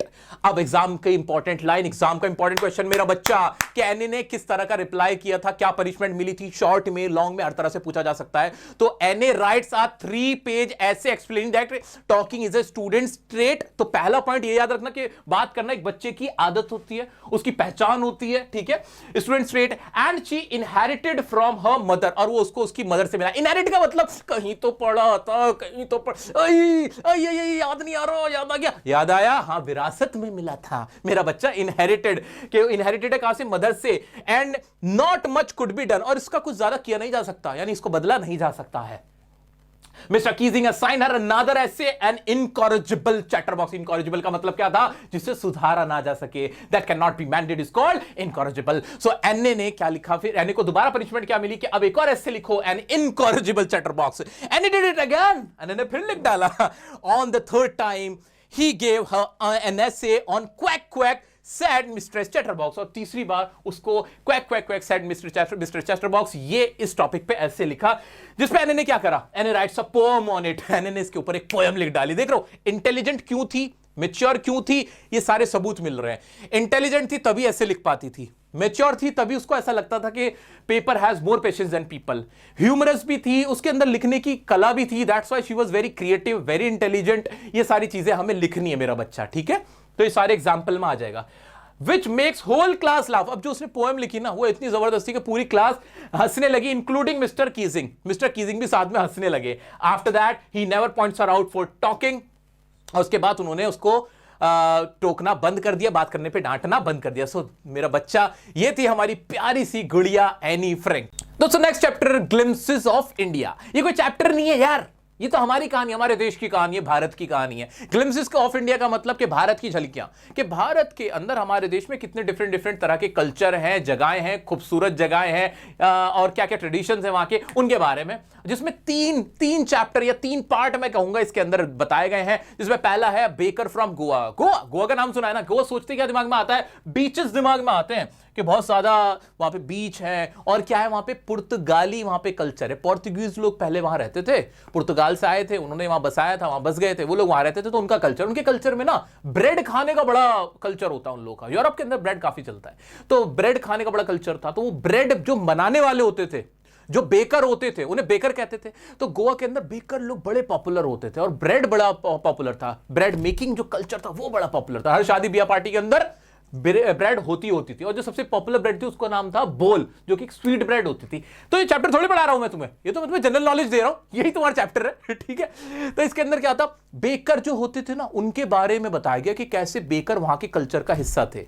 कैसे बेकर शाम को आते थे तो बच्चे आ जाते थे उनके पास, और उनसे जो ब्रेड खरीद के लेके जाते थे। ये सारी चीजें इसमें बताई गई है कि किस किस वक्त पे आते थे, क्या क्या लेके आते थे, मतलब ओवरऑल, ठीक है। आइए अब बड़ा प्रिसाइसली इसके बारे में बात कर लेते हैं, क्या है इस चैप्टर के अंदर। बड़ा आसान सा, a baker from Goa is a story about the bakers. भाई किसकी स्टोरी है, बेकर्स की स्टोरी है, फ्रॉम गोवान कल्चर, गोवा का कल्चर यानी गोवान कल्चर के बारे में। When there was Portuguese rule in Goa, Goa के अंदर पुर्तगालियों का जब राज था, आजादी से पहले ऑफ कोर्स, है ना, तो उसके बारे में बताया गया कि कल्चर कैसा था वहां पे ब्रेड मेकिंग का। The author tells us about his childhood days, वो अपने बचपन के दिन के बारे में बताता है ऑथर। क्या बताता है, during those times people at loaves of bread, उस टाइम पे ना लोग ब्रेड खाते थे। These were made in big furnaces, वो बड़ी भट्टियों में बने हुए होते थे, बनाया करते थे। The bakers are known as peddlers, but bakers को क्या कहा जाता था, पेडर्स। एग्जाम में क्वेश्चन आएगा मेरा बच्चा, एक्सट्रैक्ट बेस्ड क्वेश्चन में पूछा जाएगा कि बेकर्स आर नोन एज, और फिल इन द ब्लैंक, और तुम्हें क्या बताना है, पेडर्स। एक बार लिख दो ना कमेंट में, एक साथ सब धर धर धर धर धर धर धर लिख दो पेडर्स, ताकि याद रह जाए। और क्या इंपॉर्टेंट बात है, he used to be a friend, companion and guide of the children. Important question है मेरा बच्चा, कि बताओ जो ये पैडर्स होते थे, जो बेकर्स होते थे, वो उनका चिल्ड्रन के साथ कैसा रिश्ता था, क्या बॉन्ड था। तो वो स्टूडेंट जो चिल्ड्रन होते थे उनके क्या होते थे, कंपेनियन होते थे, फ्रेंड्स होते थे। और क्या करते थे वो लोग, he would come at least twice a day, वो कम से कम दिन में 2 बार आता था, with a jingling third of his bamboo, और अपना ऐसे डंडा लेके आता था ठक ठक करते हुए, आओ आओ आया आया बेकर आया, आ जाओ ब्रेड वालो, ब्रेड ले लो, ब्रेड मीठा मीठा ब्रेड, आ जाओ बच्चों आ गया तुम्हारा, ऐसे करके। The loaves would be delivered to the servant, जो सर्वेंट होते थे वहां के घरों के जो नौकर होते थे, उनको वो ब्रेड दे दिए जाते थे। Loaves for the elders and bangles for the children, ये जो ब्रेड के टाइप हैं, तो चूड़ीदार गोल गोल पत्ते वाले होते, बच्चों के लिए होते थे, और बड़ों के लिए लव्स ऑफ ब्रेड होते थे, ठीक है। आ जाते हैं, और क्या है, bread was an important part of any occasion in Goa that time. उस वक्त में ना ब्रेड इंपॉर्टेंट पार्ट होता था। जैसे अभी हम शादियों में जाते हैं, आप लोग शादी में जाते हो, शादी में जो मोस्ट इंपॉर्टेंट जो चीज होती है वो क्या होता है, शाही पनीर होता ही होता है। पनीर के बिना तो बात आगे बढ़ ही नहीं रही। इस तरह से आजकल लोगों ने हुक्का चला दिया, हुक्का पीते हैं, हर शादी में हुक्का मिल जाता है, ऐसे करके। तो खाने पीने की आइटम में जो ब्रेड होता था वहां हर ओकेजन में होता था, स्पेशली द स्वीट ब्रेड बोल, जो स्वीट ब्रेड मीठा ब्रेड था बोल, वो हमेशा होता था। The baker had a peculiar dress, kabai, उनकी एक फ्रॉक टाइप की एक ड्रेस होती थी जिसे कबाई कहते थे। इंपॉर्टेंट पार्ट, इंपॉर्टेंट एग्जाम के पर्सपेक्टिव से बच्चा, कि क्या है उनकी फ्रॉक का नाम, उनकी ड्रेस के नाम बेकर्स का, वो क्या होती थी, कबाई। कैसी होती थी वो, it was a single piece frock, एक सिंगल पीस फ्रॉक होती थी, that would reach up to knees, जो कि घुटनों तक की होती थी। ऐसे एक तरह की फ्रॉक होती थी जो कहां तक की, घुटनों तक की होती थी। प्रोबेबली, संभवतः, the original bakers not exist, but their profession is be continued by their sons. अभी हो सकता है, अब पे आ गए, ये तो बचपन की बात होती, हो सकता है आज वो जो कबाई पहनने वाले जो बेकर्स थे, जो बेकरी वाले थे, वो ना हो, ब्रेड मेकर्स ना हो, लेकिन उनके जो संतानें हैं उन्होंने ये प्रोफेशन अभी भी कंटिन्यू किया हुआ है। They generally collected their bills at the end of every month.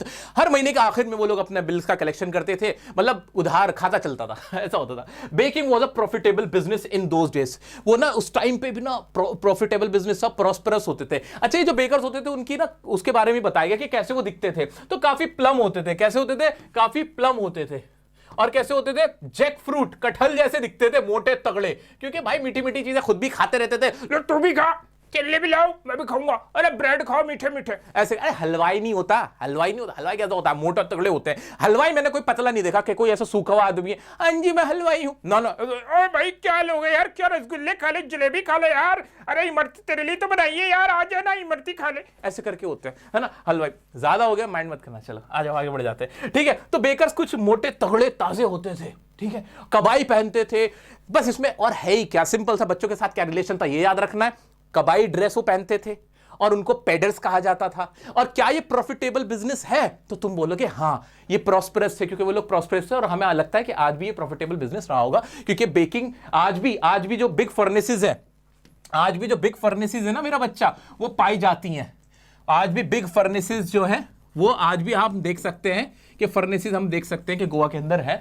तो ये सबूत है कि आज भी उनके बच्चे प्रोफेशन को कंटिन्यू किए हुए हैं। ठीक है, this is all about the chapter glimpses of India part 1 baker from Goa. अब आगे बढ़ते हैं, हमारा दूसरा पार्ट जिसका नाम है कुर्ग या कॉर्ग जिसे बोल सकते हैं। उसमें क्या है, जैसे कि इसके नाम से ही पता चल रहा है। पहले ये देखो तुम, ये कौन है? ये कुर्ग, ये भारत का एक हिस्सा है। कुर्ग या कॉर्ग में रहने वाले हैं, कॉर्गी हैं ये। और इनका जरा ध्यान से देखो क्या क्या इन्होंने पहना हुआ है। एक लंबी चौड़ी मूछें सी हैं और यहाँ पे कुछ बांध रखा है और एक हथियार भी लगाए हुए हैं। कौन होते हैं ये कुर्गी या कॉर्गी? आइए जानते हैं इनके बारे में। बहुत आसान है मेरा बच्चा, बहुत आसान है, आओ देखते हैं। Coorg is a story about the Korg और कुर्ग और कोडागू। ये जो कुर्ग है ये क्या है, किसकी स्टोरी है, किसके बारे में है? कोडागूस के बारे में या कुर्गियों के बारे में। वो कौन होते हैं वो लोग? The smallest district of Karnataka. South India में जाओगे, कर्नाटका जैसे बैंगलोर है, बैंगलोर का नाम सुना है? बैंगलोर के पास ही एक स्मॉलेस्ट डिस्ट्रिक्ट, वहां की सबसे छोटी जो डिस्ट्रिक्ट है उसको कहते हैं Coorg. The writer calls it a heavenly place. Writer ने इसको क्या कहा कि जन्नत है यार, स्वर्ग है ये धरती पे। That lies between Mangalore and Mysore. Mangalore ये रहा, मैसूर ये रहा, इसके बीच में एक छोटा सा डिस्ट्रिक्ट है जिसे कुर्ग कहते हैं, जो कि बड़ा सुंदर है। Writer calls it a heavenly place. Exam में क्वेश्चन आता है कि राइटर उसे हेवनली प्लेस क्यों कहता है, अभी पता चलेगा। आगे देखते हैं। The people of Coorg are brave. ये बहुत ब्रेव माने जाते हैं। They are possible of Greek और अरबिक डिसेंट। वो माने जाते हैं कि उनके जो पूर्वज रहे होंगे वो सारे ना या तो अरबिक या ग्रीक रहे होंगे। ऐसा क्यों माना जाता है उसकी भी एक लॉजिक है, स्टोरी है। There is a famous story that a part of Alexander's army, एक पार्ट था अलेक्जेंडर सिकंदर की आर्मी थी। They had to settle here. उन्होंने क्या किया था, उन्हें यहां सेटल होना पड़ा था। As it was not possible for them to return. उनके लिए पॉसिबल नहीं था कि वो रिटर्न यानी वापसी कर सके। ठीक है, सो दे मैरिड विद द लोकल्स। तो उन्होंने किससे क्या कर लिया, शादी कर ली। किससे? लोकल्स से शादी कर ली। मेरा बच्चा कोई भी सेंटेंस या कोई भी इस तरह की लाइन नहीं है जो तुम ना समझ पाओ। इन्हें तोड़ तोड़ के जैसे मैं पढ़ रहा हूं ना, जैसे मैं पढ़ रहा हूं वैसे तुम भी पढ़ो, तुम्हारे दिमाग में रह जाएगा। There was a story, there is a famous story. एक फेमस स्टोरी है दैट अलेक्जेंडर्स आर्मी, अलेक्जेंडर की आर्मी हैड टू, पड़ा क्या, settle, had to settle here. उनको सेटल होना पड़ा। सो दे मैरिड, उन्होंने मैरिड कर ली, क्या, शादी कर ली विद लोकल्स। किसके साथ? लोकल्स के साथ। तो they married locals with the locals and settle here. और वो यहां पे सेटल हो गए। The story draws support from the खुफिया। और इस स्टोरी में दम भी लगता है, खींचती है, ड्रॉ करती है, खींचती है सपोर्ट, सहारा किससे? खुफिया से। खुफिया क्या होता है? बांधने का होता है। A long black coat with an embroidered waist belt worn by Kodagus. एक लॉन्ग बेल्ट होती है जो कि हमने यहां पे देखी भी, ये रही ना, ये देखो, ये इन्होंने एक लॉन्ग बेल्ट बांध रखी है, ये रही, ये लॉन्ग बेल्ट जो कि अरब के लोग बांधते हैं। तो इससे ऐसा लगता है कि हाँ ये उन्हीं के पूर्वज हैं। ठीक है, हाँ, the kuffia worn by the Arabs and Kurds. ठीक है, सिंपल सी कहानी थी। कॉर्गियों के बारे में बताया कौन होते हैं कॉर्गी। भाई बड़े ब्रेव होते हैं और इनके डिसेंट्स कौन थे, कहां से ये आते हैं, कहां से इनका रिश्ता है, किसके वंशज हैं, ये भी पता चल रहा है। और ये भी देखा कि मैसूर और मैंगलोर के बीच का एक स्मॉलेस्ट डिस्ट्रिक्ट है, हेवनली प्लेस माना गया है। ये सारी चीजें हमने इसमें आराम से देखी। अब देखते हैं, corgi home have a tradition of hospitality. भाई बड़े आओ भगत वाले होते हैं, बहुत हॉस्पिटैलिटी कर दिखाते हैं। ठीक है, मेहमान नवाज होते हैं। आगे बढ़ते हैं। The Coorg regiment is one of the most decorated in the Indian army. जो इंडियन आर्मी की एक टुकड़ी है जिसे कुर्ग रेजिमेंट कहते हैं, वो बहुत डेकोरेटेड है, उसे बड़ा हाईली रैंक किया जाता है। The first chief, important part exam में लिख के आना, the first chief of the Indian army general Cariappa was a corgi. भाई ब्रेव थे तो फौज में तो गए होंगे ना, ऐसे लॉजिक लगा लो। तो general Cariappa is the first general of Indian army. Indian army के जो पहले जनरल थे वो कौन थे? कांगे जी हमारे, हाँ जी आगे निकल गए। तो वो कौन थे? वो एक कॉर्गी थे। General Cariappa was a Coorgi, first chief of Indian army. Even they are the only people in India permitted to carry fire arms without a licence. बल्कि इनको यहां तक के अधिकार हासिल है, प्रिविलेज है कि ये फायर आर्म विदाउट लाइसेंस के भी रख सकते हैं, हथियार रख सकते हैं बिना लाइसेंस के फायर आर्म। ठीक है, आ जाते हैं रिवर कावेरी। अब यहां तक बात खत्म हुई कॉर्गियों के बारे में। ठीक है, कॉर्गी कैसे होते हैं, क्या पहनते हैं और वो किसके डिसेंट्स हैं, कुर्ग कहां है, ये यहां तक की कहानी थी। अब इसकी खूबसूरत क्यों है? Why is it called heavenly place by the writer? कि राइटर ने इसको हेवनली प्लेस क्यों कहा है, अब उसके बारे में बताएंगे। भाई यहां क्या क्या, river Kaveri flows through Coorg, कि भाई रिवर कावेरी कुर्ग से बहती है। Rock climbing, mountain hiking, river rafting, canoeing and rappelling are famous here. यहां पे सारी चीजें बड़ी फेमस है। रिवर राफ्टिंग हो गया, माउंटेन क्लाइंबिंग, वो सारी चीजें जो कि आप लोग करना चाहते हो वो सब यहां पर बहुत ज्यादा फेमस है। Birds, bees, macaques, langurs, Malabar, squirrels etcetera catch everyone's attention. वहां पे क्या क्या देखने को मिलता है कि वहां में लंगूर है, बर्ड्स है, बीज है, ये सारी वहां की सुंदरता का हिस्सा है, अट्रैक्शन है। One can have a panoramic view from the top of Brahmagiri hills. Brahmagiri hills वहां पे पहाड़ी है, वहां से एक पैनोरामिक व्यू, मतलब पूरा व्यू वहां से आपको नजर आ जाता है, बड़ा सुंदर लगता है। Nisargadhama and the largest Tibetan settlement which is Bylakuppe is also an amazing place to explore. तो आप यहां पे भी जा सकते हैं, ये भी एक्सप्लोर कर सकते हैं। तो इसके बारे में बताएंगे कि कुर्ग की सुंदरता कैसी है। बहुत बड़ा चैप्टर नहीं है, बहुत बड़ा पार्ट नहीं है, बस आपको पता होना चाहिए कुर्ग या कॉर्ग सुंदर क्यों है, क्या क्या वहां मिल सकता है, क्या क्या कर सकते हो, और दूसरा वहां के लोगों के वो कहां से आते हैं, कहां से बिलोंग करते हैं, ब्रेव होते हैं, जनरल करियप्पा, ये सारी चीजें पता होनी चाहिए। तुम्हारा इसमें काम हो जाएगा। हम बढ़ते हैं हमारे नेक्स्ट पार्ट की तरफ, इसी चैप्टर के, टी फ्रॉम असम। अरे चाय लाओ भाई, थोड़ी सी चाय पिला दो। कौन ऐसा नहीं है जो चाय नहीं पीता भाई आज के टाइम में? मैं नहीं पीता, I am a coffee lover. आ जाओ भाई, टी फ्रॉम असम। बहुत सारे लोग चाय पीते हैं, तो चाय की शुरुआत कहां से हुई थी? चाय वर्ड ही लगता है, चाय चाय चाय चाइनीज वर्ड लगता है, तो हाँ जी चाइनीज से इसका कहीं ना कहीं रिलेशन है। अब हम क्या पढ़ने वाले हैं भाई? दो दोस्त होते हैं एक का नाम होता है राजवीर, एक होता है प्रिंजल। दो बेस्ट फ्रेंड्स होते हैं। ये जा रहे होते हैं कहां? अपने गांव में जा रहे होते हैं, जो कि असम में इनका गांव है। किसका गांव है वो? देखो प्रिंजल का गांव है। वो प्रिंजल अपने दोस्त को, राजवीर को, अपने गांव घुमाने लेके जा रहा है जहां पे चाय के बागान है। तो वो कैसे वहां पहुंचते हैं, क्या करते हैं, उसके बारे में आओ जल्दी से देख लेते हैं। कुछ इसमें नया है क्या सर? कुछ भी नहीं है, बहुत प्यारा सा चैप्टर है। The tea from Assam is a story about the T, it's history and discovery. ये पूरी कहानी किसकी है? टी के बारे में। चाय की कहां डिस्कवरी हुई थी, कहां ये पैदा हुई थी। There are two friends Pranjol and Rajvir who are set to go to Assam. इसमें से ज्यादातर एक्सट्रैक्ट बेस्ड क्वेश्चंस आते हैं। प्रिंजल्स होम टाउन, प्रिंजल का ये होम टाउन था, तो उसके लिए तो कोई बड़ी बात नहीं होगी, सीधी सी बात है। तुम कहां रहते हो? तुम दिल्ली में रहते हो, मैं तुमसे कोई इंडिया गेट दिखाने लेके चलो। पता है हम दिल्ली वाले क्या करते हैं? कोई इंडिया गेट पे होता है, हम कहते हैं चल इंडिया गेट कोई घूमने की जगह है। लाल किला, मैं सच बता रहा हूं, लाल किले में, दिल्ली के लाल किले में जो दिल्ली में पैदा हुए पले बड़े, वो खुद नहीं गए होंगे आज तक। वो इतना अंडर रेट करते हैं कि वो वहां नहीं गए होंगे। ऐसे जिसकी जो जगह होती है, जो होम टाउन रहा होता है, जहां वो पैदा पला बड़ा होता है, उसके लिए वो चीज की वैल्यू नहीं होती। लेकिन जिसको बाहर से दिख रहा होता है, कोई और प्रदेश का होता है या देश का होता है, उसके लिए वो बहुत बड़ी बात होती है। बिल्कुल ऐसे ही है। आ जाओ, तो फिर क्या होता है? Prinjal's hometown. As the train moved forward, Rajveer got excited to see the scenic beauty of the tea estates from the window. अब राजवीर तो देख के हैरान हो रहा है, ओए ट्रेन से, ओए क्या चाय के बागान, ओह क्या सुंदर है, कितने बढ़िया लग रहे हैं। वो एक्साइटेड हो रहा है वो सब देख के, सिनिक ब्यूटी देख के। Rajveer was very excited to see soft green paddy fields followed by tea bushes, but Prinjal remained calm. Rajveer तो जैसे ही वो देख रहा है कि ऐसे भरे भरे खेत हैं, बड़े बड़े टी लीव्स के बागान हैं, वो देख के वो तो बड़ा एक्साइटेड हो रहा है, but Prinjal stayed calm. Prinjal बहुत काम है, as he was born and brought up in Assam, famously known as tea country. जो हम जानते भी कि टी कंट्री, चाय का जो देश है वो कौन सा है भाई? असम या दार्जिलिंग है। तुम लोग मुझे कभी बुलाओ ना असम वालों, क्यों नहीं बुलाते? जरा चाय पिलाओ असम में, मैं तुम्हारी साथ चाय जरूर पीऊंगा, तुम्हारे साथ जरूर पीऊंगा। बेस्ट चाय मेरे को पिलाओ। नहीं पिला सकते तो मुझे भेज दो चाय, मुझे डिलीवर करो, मुझे चाय पीनी है यार। अब तो मेरा भी मन हो गया। राजवीर टोल्ड प्रिंजल, राजवीर कौन है? जो कि एक्साइटेड हो रहा है सिनिक ब्यूटी को देख के, टी स्टेट्स को देख के। वो प्रिंजल से बताता है there are many legends about the origin of tea. वो कहता है टी के बारे में, चाय के बारे में बहुत सारी कहानियां मशहूर हैं, जिनमें से एक कहानी तो यह है कि according to one legend it was first consumed in China and reach Europe in the 16th century. वो कहता है कि पहली बार जो किसी ने चाय पी थी चाइना में पी थी, उसके बाद यूरोप में भी वो पी जाने लगी। यूरोप में 16th सेंचुरी में चली गई, यानी 1500 ईस्वी के आसपास। Where it was mostly popular for its medicinal properties, जहां पे इसका जो इस्तेमाल किया जाता था दवाई के तौर पे किया जाता था, मेडिसिनल प्रॉपर्टीज। एक कहानी तो ये थी। राजवीर राजू फिर आगे बताते हैं, there are numerous stories about the discovery of tea, कि बहुत सारी कहानी टी के बारे में। वन इज, एक है कि एक Chinese emperor was boiling water for himself. एक चाइनीज एम्परर था, राजा था, वो अपने लिए पानी गर्म कर रहा था। While the water was boiling, जब पानी उबलने के दौरान क्या होता है, some leaves from the twigs under the burning pot fell into the boiling water, कि कुछ ना चाय की पत्तियां जो कि वहां से टहनी पे से लटक रही थी, वो ऐसे गिर गई उस पॉट के अंदर। It enhance the taste of water, इससे इनहांस हो गया। क्या हो गया मेरे बच्चे, मेरे साथ लिखो, मेरे साथ लिखो, some leaves fell from the tea, from the twigs, के बहुत कुछ जो पत्तियां थी वो ट्विग्स पे से नीचे गिर गई, और उससे क्या हो गया, it enhances the taste of water. मेरे साथ साथ सेम लाइन लिखो, इससे पानी का जो टेस्ट था वो इनहांस हो गया, मजेदार हो गया। And they were considered to be the tea leaves, और उन्हीं को टी लीव्स माना गया।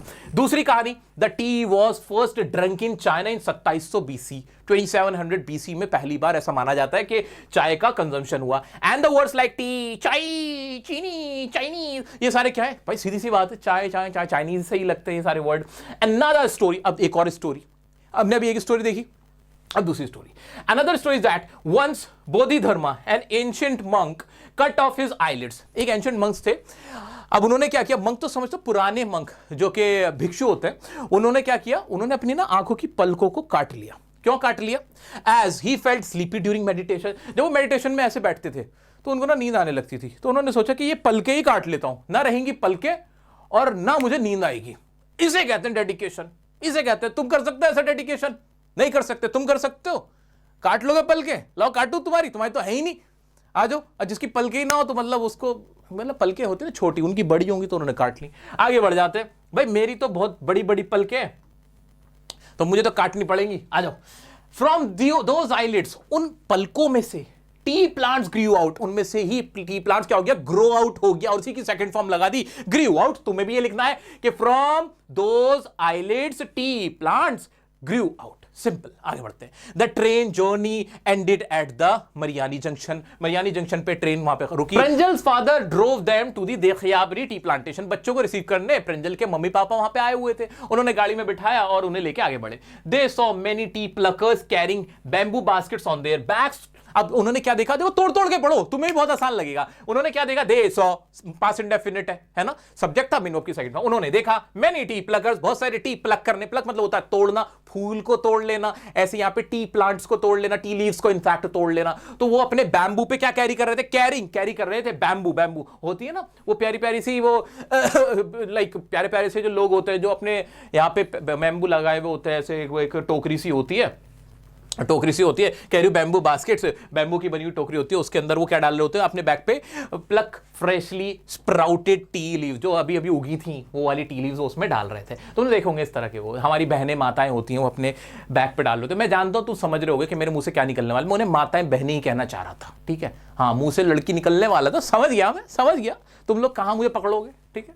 लेकिन वो हमारी माताएं बहनें ऐसे, हमने ज्यादातर देखा है कि वो लोग अपने बैम्बू का एक बास्केट होता है और उसमें टी लीव्स डाल रही होती है। आगे बढ़ते हैं, फिर क्या होता है, अब प्रिंजल तो ठहरा चालाक आदमी, बस लग गया ना दोस्त के फादर और मदर को इंप्रेस करने के लिए, इंप्रेशन झड़वाने के लिए लग गया अपनी दोस्त की काट करने। अरे अंकल, मैं कुछ कहना चाहता हूं। क्या कहता है, Pranjol's father got impressed by Rajiv knowledge when Rajvir told. Rajvir क्या कहता है, it was the second sprouting से। अंकल अगर मैं गलत नहीं हूं तो ये सेकंड स्प्राउटेड सीजन है ना अभी इस बार का। शाबाश बेटा शाबाश, कितनी शानदार नॉलेज है तुम्हारी। बस कर दिया दोस्त के साथ, कर दिया। यही तो करते हो तुम लोग, है ना, अपने दोस्त की कच्ची करने में लगे हुए रहते हो कि हाँ इसको नहीं, देखो मैं कितना अच्छा हूं अंकल, है तुम्हारे पापा से पूछो फिर जाके। तो इस तरह से राजवीर की नॉलेज से अंकल खुश हो जाते हैं। ये टोटल कहानी थी टी फ्रॉम असम की। बहुत प्यारा चैप्टर था, इसमें कुछ भी नहीं था। राजवीर प्रिंजल है, प्रिंजल के गांव जा रहे हैं जो कि असम में है। साथ में वो स्टोरी बताता है कि टी की डिस्कवरी कहां से हुई थी। दो मेनली कहानी है कि कैसे टी लीव्स उगी थी। एक तो था कि वो ट्विग्स से गिर गई थी लीव्स, दूसरी था कि आईलिड तोड़ के रखी थी उसमें से ग्रो आउट हो गया था। तीसरा बस आ जाता है फिर जब वो उसके पेरेंट्स उसको लेने जाते हैं, रास्ते में वो चीजें देखता है। कुछ भी नहीं था, बहुत आसान था। 2-3 बार इसको पढ़ लेना बस मेरे कहने से। अभी क्या, अभी बैठ के पढ़ लोगे ना, ऐसे नजर मार लोगे, पीडीएफ तो तुम पे है ही ना, अभी ऐसे नजर मार लोगे तुम्हें याद हो जाएगा। आइए बढ़ते हैं हमारे नेक्स्ट चैप्टर की तरफ। दोस्तों हमारा जो नेक्स्ट चैप्टर है ना, वो तुम्हारा इंटरेस्ट बढ़ा देगा इस चैप्टर को पढ़ने में। जानते हो क्यों? एक ना ऑटर होता है जिसे हिंदी में ऊदबिलाव कहते हैं, एक जानवर होता है, ठीक है, एक जानवर होता है, कोई बहुत बड़ी बात नहीं थी। अब इस ऑटर का नाम होता है मैक्सवेल्स ऑटर। मैक्सवेल का ऑटर, हाँ, इसकी प्रजाति का नाम है मैक्सवेल्स ऑटर। ये कौन सी प्रजाति होती है ऑटर की? ये कौन सी प्रजाति, क्यों है इसका नाम मैक्सवेल का ऑटर? जानते हो क्यों?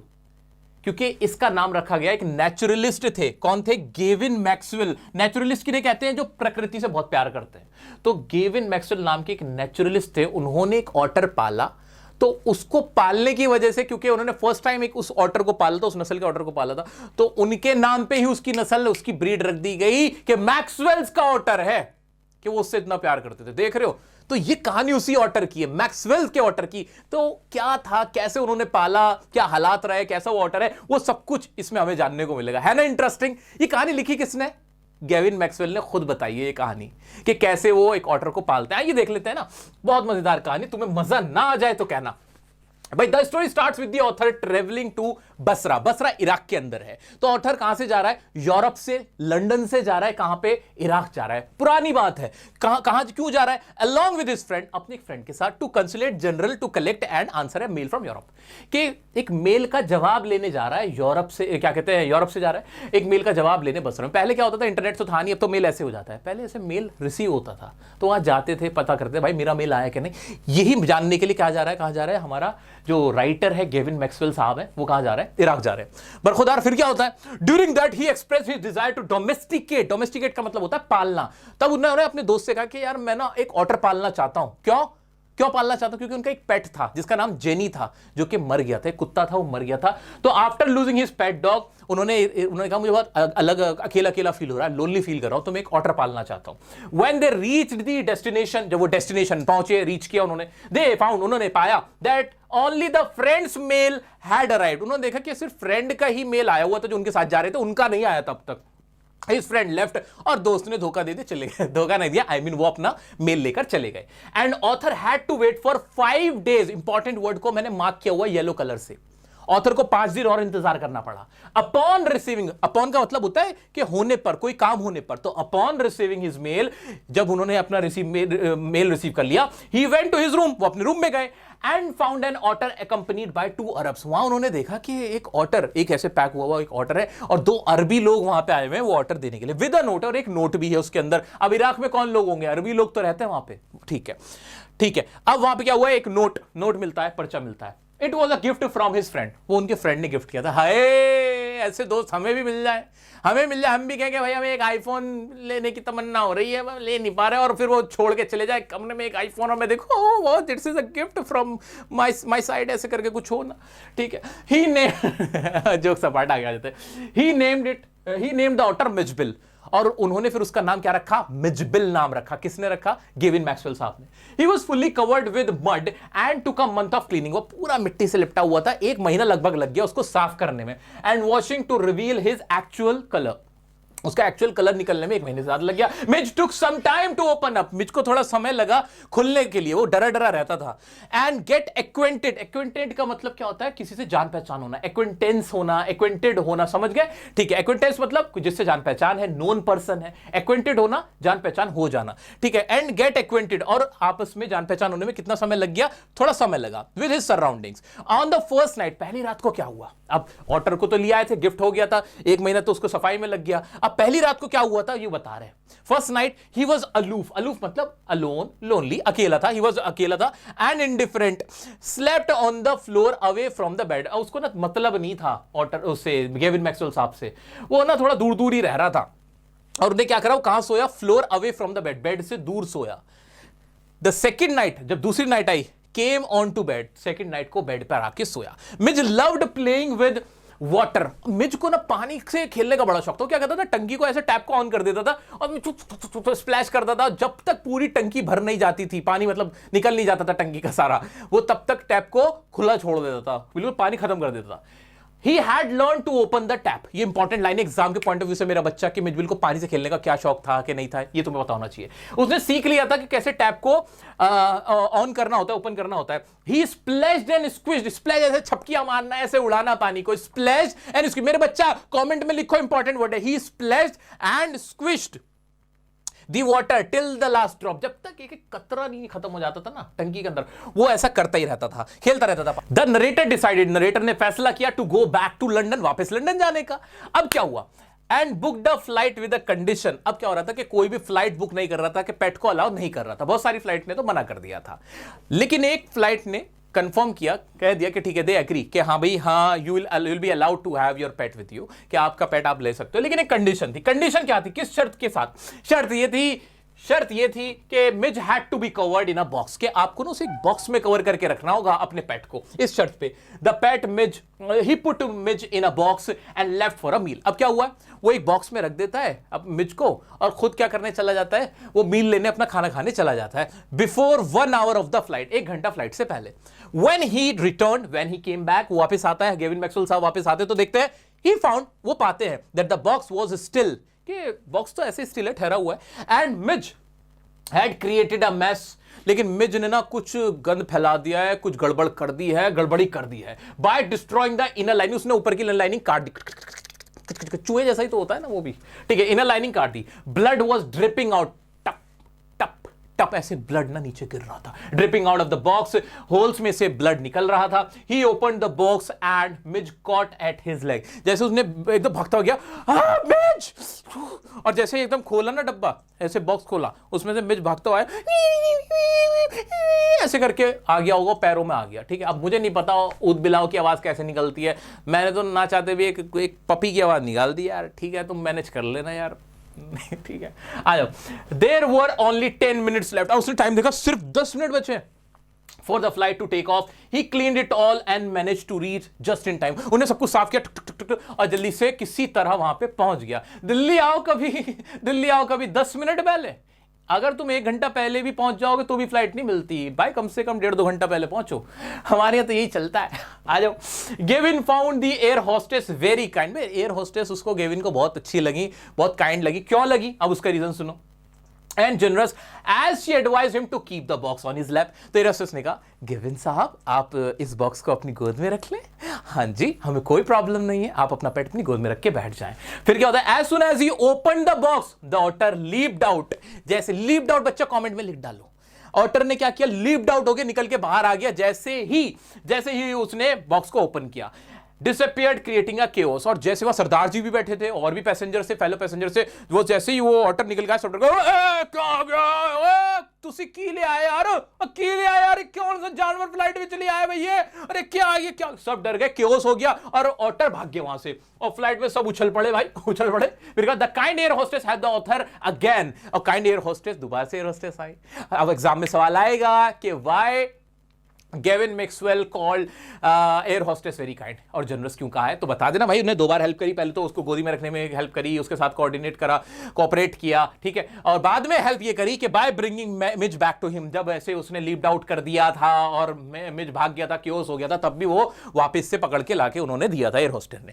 Finally they reach London, finally London पहुंच जाते हैं। Mij loved playing with ping pong balls, Mij को बड़ा शौक होता है, मजा आता है पिंग पोंग बॉल्स खेलने में, और किस से, मार्बल से खेलने में, रबर फ्रूट से खेलने में, एंड टेरापिन। और उन्होंने अपना खुद का गेम भी बनाया, ये एग्जाम की लाइन से, लॉन्ग आंसर से, घोल के पी जाओ उगल के आ जाना, कि मिज को क्या क्या खेलने का शौक है, What kind of games Midge love to play, ऐसे करके क्वेश्चन आ सकता है, तुम्हें इसका आंसर ये लिखना होगा कि उसको किस किस का शौक है। पिंग पोंग बॉल्स लिखो मेरे साथ साथ कमेंट में, ping pong balls, marbles, rubber fruit, terrapin, और क्या था, हाँ सारे करा दिए, फ्रूट रह गया था, अच्छा हाँ रबर फ्रूट रह गया था, एंड टेरापिन, ठीक है। और उसने अपना एक गेम भी बनाया था, किससे बनाया था, एक ओल्ड सूटकेस से, द ऑथर्स का डैमेज सूटकेस था। Mij discovered that if he place the ball on the high end, जैसे मिस जो बॉल को ना ऐसे हाई एंड पे रखता है, it would run down the length of the suitcase, वो सूटकेस के ऐसे नीचे तक चली जाती है।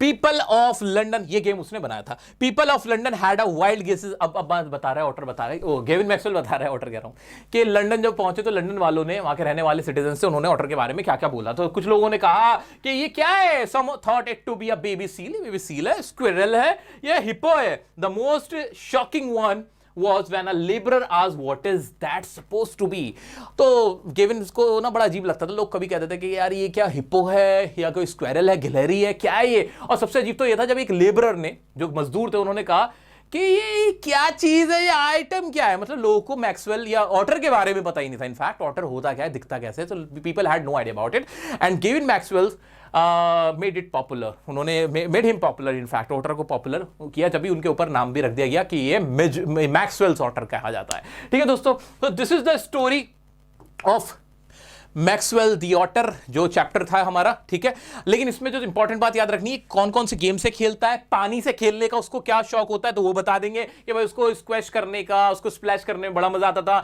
एक भी ड्रॉप नहीं छोड़ता था, ये तुम्हें पता होना चाहिए। और पेट का हमारी लाइफ में क्या रोल होता है तो बता देना। ऐसे एक अपना बनाने का भी आंसर आ सकता है, तो इसमें रेफरेंस इसी का जाएगा कि उसका पेट था, जे नहीं था, वो खो गया था, तो इंसान अलूफ फील करता है, लोनली फील कर रहा होता है, इमोशनली हम कनेक्टेड होते हैं एनिमल से, पेट से, तो ये चीजें होती हैं। ठीक है, सो दोस्तों इसके अगेन मैं बोलूंगा, इसके जो क्वेश्चंस, जो बहुत सारे क्वेश्चन मैं तुम्हें कराने वाला हूं, उसके लिए रेडी रहो। कुछ दिनों बाद लाइव सेशन आके या लाइव खड़े होके इन सबके क्वेश्चंस के आंसर तुम्हारे हाथ से लिखवाऊंगा मैं, वो क्लासेस मिस मत कर देना। ठीक है, आगे बढ़ते हैं नेक्स्ट चैप्टर की तरफ। मैडम राइड्स द बस, मेरा फेवरेट चैप्टर। वली की कहानी, क्या शानदार प्यारी सी स्टोरी है। वली कौन है? एक 8 साल की प्यारी सी बच्ची है जिसका सिर्फ एक ही सपना है, वो क्या कि एक बस राइड करनी है, बस में बैठना है। दोस्तों आज से पहले ना बस एक अपने आप में बड़ा सपना होता था, तो ये पुरानी बात है, पुराने वक्त में बस में ट्रैवल करना एक बड़ी बात मानी जाती थी।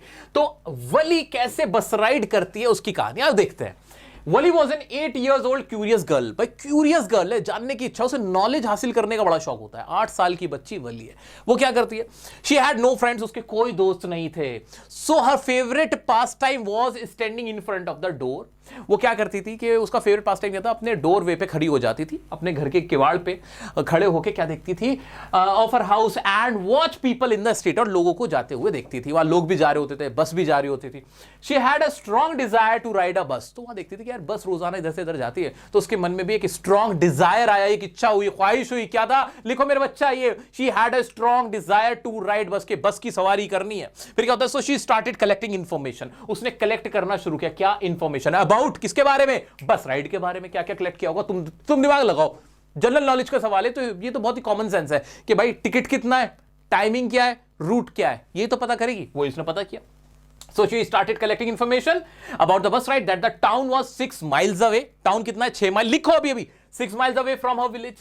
The fare is 30 पैसे। फेयर कितना? 30 पैसे है। और क्या? The trip would take 45 minutes, और 45 मिनट पूरे ट्रिप में लगने वाले हैं। ये उसने कलेक्ट किया। दोस्तों अब आप नोटिस करते होंगे जो भी लॉन्ग आंसर मैंने लिखे हुए हैं वो सारे प्रेजेंट इंडेफिनिट टेंस में। ऐसा क्यों? बातें तो पास्ट की हैं। याद रखना मेरा बच्चा, इंग्लिश में आंसर लिखते हुए हम प्रेजेंट डेफिनेट में भी कहानी सुनाते हैं। नरेशन प्रेजेंट डेफिनेट में की जाती है कि एक लड़का आता है, वो उससे कहता है, ऐसे करके बातें होती है ना। ठीक है, तो इस तरह से हम प्रेजेंट डेफिनेट में लिख रहे होते हैं। कंफ्यूज मत होना, एग्जाम में प्रेजेंट डेफिनेट में भी लिखो, कोई दिक्कत नहीं है। चलो आगे बढ़ जाते हैं। Wally started planning for the journey. उसने प्लान करना शुरू किया। And saving the money by resisting the temptation. अब उसने अपने टेम्पटेशन, जो उसकी लालच थे, जो चीजें वो करना चाहती थी, उनको दबाना शुरू किया। टेम्पटेशन, जहां लालच आता था उसको भी वो क्या करने लगी? सप्रेस करने लगी। कैसे? क्या क्या लालच आते थे उसको?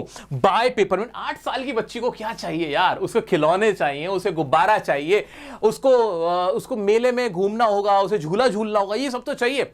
अब उसने सब कुछ करना क्या? पेपरमिंट नहीं खाया उसने, बलून्स नहीं खरीदे उसने, और क्या किया था? मैरी गो राउंड जो होता है, जो झूला होता है मैरी गो राउंड, वो भी उसने अपना जो टेम्पटेशन था उसको भी रेजिस्ट कर लिया। तो उसने क्या क्या, एग्जाम में पूछा जाएगा कि कैसे कैसे उसने पैसे कलेक्ट किए थे, तो उसमें तुम्हें 3 चीजें लिखनी है कि भाई उसने बलून नहीं खरीदे, पेपरमिंट नहीं खरीदा, मैरी गो राउंड जो होता है उसमें भी उसने वो चीजें भी उसने एंजॉय नहीं की। आगे बढ़ते हैं। She decided to travel in the afternoon time में, जब उसकी मदर सो रही होती है, उसने तब जाने का फैसला किया। When her mother was taking a nap, जब वो एक झपकी लगाई होती है। नैप मतलब झपकी, झपक। एज शी प्लान, जैसे उसने प्लान किया, शी बोर्डेड अ बस, वो बोर्ड करती है bus, where the conductor called her madam. अब जैसे बस में जाती है ना, 8 साल की बच्ची को देख के बच्चा कहता है, वो कहता है, कंडक्टर कहता है। अब कंडक्टर का बहुत बड़ा रोल है, कंडक्टर का इस कहानी में बड़ा रोल है। कंडक्टर कहता है कि अरे आजा बेटा आजा। वो सोचते कि छोटी बच्ची है, तो वो कहती है नहीं मैं खुद आऊंगी। वैसे हाथ देता है कि भाई पकड़ के आ जाएगी बस में चढ़ने के लिए। कहती नहीं। तो वो फिर कंडक्टर जब देखता है मेरे पास टिकट के पैसे हैं, मेरे को आप टिकट दो, मैं चढ़ जाऊंगी। तो उस पर कंडक्टर क्या कहता है? अच्छा मैडम। उसको मैडम क्या क्या पुकारता है, मैडम क्या क्या पुकारता है, जिसपे वो चिढ़ भी आती है, कहती है मैं मैडम नहीं हूं, ऐसे मत बात करो, मेरे को टिकट दो, ऐसे। तो ऐसी कहानी बनती है। अब जब वो बस में बैठ जाती है, बस में बैठने के बाद वो खड़े होकर सारी चीजें देख रही होती है कि क्या क्या आसपास हो रहा है। तब तो पैसेंजर नहीं होते, वेट कर रहे होते। तो एक थोड़ी सी उम्रदार आंटी होती है, वो उससे कहती है बेटे बैठ जा, लग जाएगी तेरे। तब कंडक्टर फिर उससे हंसी मजाक करता है, फिर कहता है नहीं ये तो मैडम है इनके नहीं लगेगी, ये अपना लाख टिकट खुद लेती हैं। ऐसे कि मजे लेता है कंडक्टर। कंडक्टर क्या करता है, उसके साथ मजाक करता है छोटी बच्ची देख के। तो इस बात पे ना सारे पैसेंजर्स हंसने लगते हैं। तो जो वली होती है ना, उसकी अब हिचक भी खुल चुकी होती है, वो शायनेस नहीं होती, क्योंकि सब हंस रहे हैं, खिलखिला रहे हैं, एक अच्छा सा माहौल बन चुका होता है। ऐसे ही सफर आगे बढ़ता रहता है, देखते हैं फिर क्या होता है। ठीक है, as she plan she boarded a bus where the conductor called her madam and showed her a seat. उसको सीट दिखा देते हैं। द बस कैसी थी, लग्जूरियस थी, seats were comfortable, seats comfortable थी। Valli enjoyed watching mountains, green fields, grassland and the blue sky. Exam में बहुत इंपॉर्टेंट लाइन है, बच्चा लिख के आना है कि वली क्या क्या एंजॉय करती है। तो ग्रासलैंड वो करती है, एंजॉय करती है, ग्रीन फील्ड एंजॉय करती है, और ब्लू स्काई को देख के खुश होती है। On a way to the town she saw a young cow that came in front of the bus while crossing the road।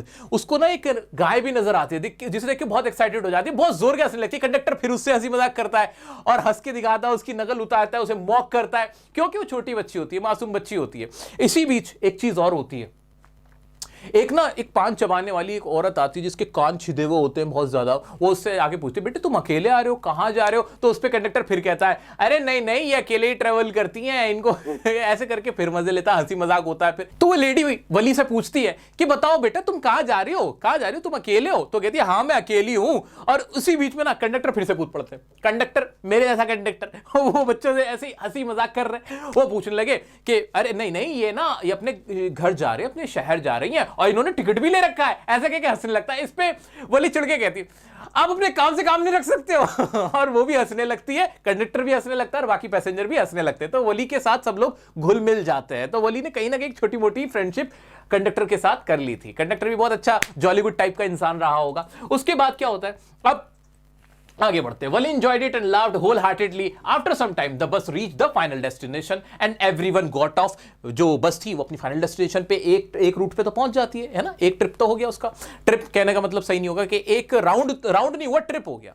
तो वो एक जगह जाके रुक जाती है डेस्टिनेशन पे। अब क्या हुआ, the bus reach the final destination and everyone got off except Valli. Valli नहीं उतरी। Conductor asked her to get down. Conductor कहता है, मैडम आ जाइए, आपकी डेस्टिनेशन आ गई।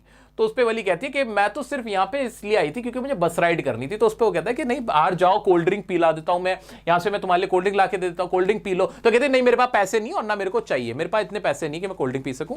तो उस पे कंडक्टर मतलब उसको कहीं ना कहीं, क्योंकि छोटी बच्ची है, वो उसको सपोर्ट कर रहा होता है, उसको उसकी सेफ्टी का ध्यान रख रहा होता है कि बच्ची कहाँ जा रही है, क्यों जा रही है, तो उसके लिए थोड़ा कंसर्न होता है। लेकिन फिर वली क्या करती है, the conductor asked her to get down but she told she was there for a bus ride and handed him 30 पैसे for the return ticket. Return ticket मांग लेती है। तो कहता है ठीक है, लो रिटर्न टिकट मैडम।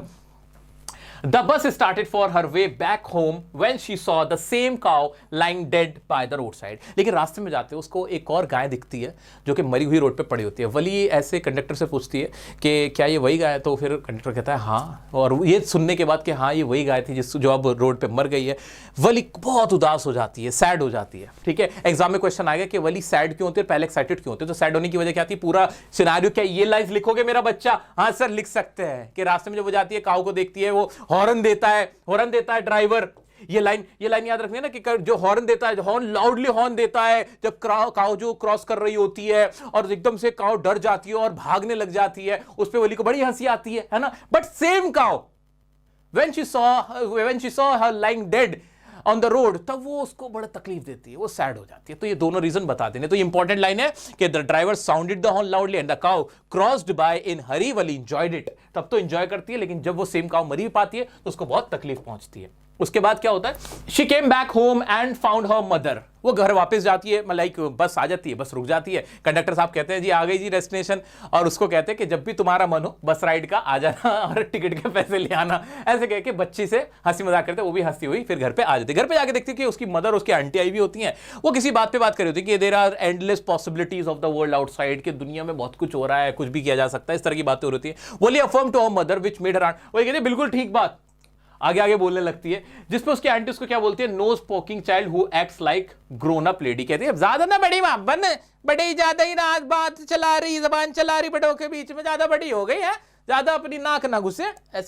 ऐसे करके उसकी आंटी उसको चुप कराती है। अब उन्हें क्या पता था कि वली कैसी है। वली कैसी है मैं बताता हूं। वली कैसी है, वली एक्स्ट्रा ऑर्डिनरी है, वली ऑब्जर्वर है, चीजों को ऑब्जर्व करती है। वली ने बीफ्रेंड कर लिया था, बहुत फ्रैंक भी है, फ्रेंड बनाना भी जानती है, और वली एडवेंचरस भी है। वली को मजा आता है नई चीजें करने का। उन आंटी को क्या पता, ऐसी आंटियां तुम्हारे भी आसपास घूमेंगी जो तुम्हें कहेंगे अरे तेरे बस की थोड़ी है, फलाने के लौंडे को देख, फलाने की लौंडिया को देख, उसके पुत्र को देख, उसकी पुत्री को देख। लेकिन तुम याद रखना, you are extraordinary, you have the potential, you are adventurous, you can do whatever you want.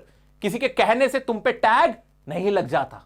You are well capable to do everything in your life. Okay, so दोस्तों ये इंपॉर्टेंट है। वली का अलग से मैंने लिख दिया, क्या कि वली के बारे में पूछेगा कि वली के बारे में तुम क्या कहना चाहते हो, किस तरह की लड़की थी।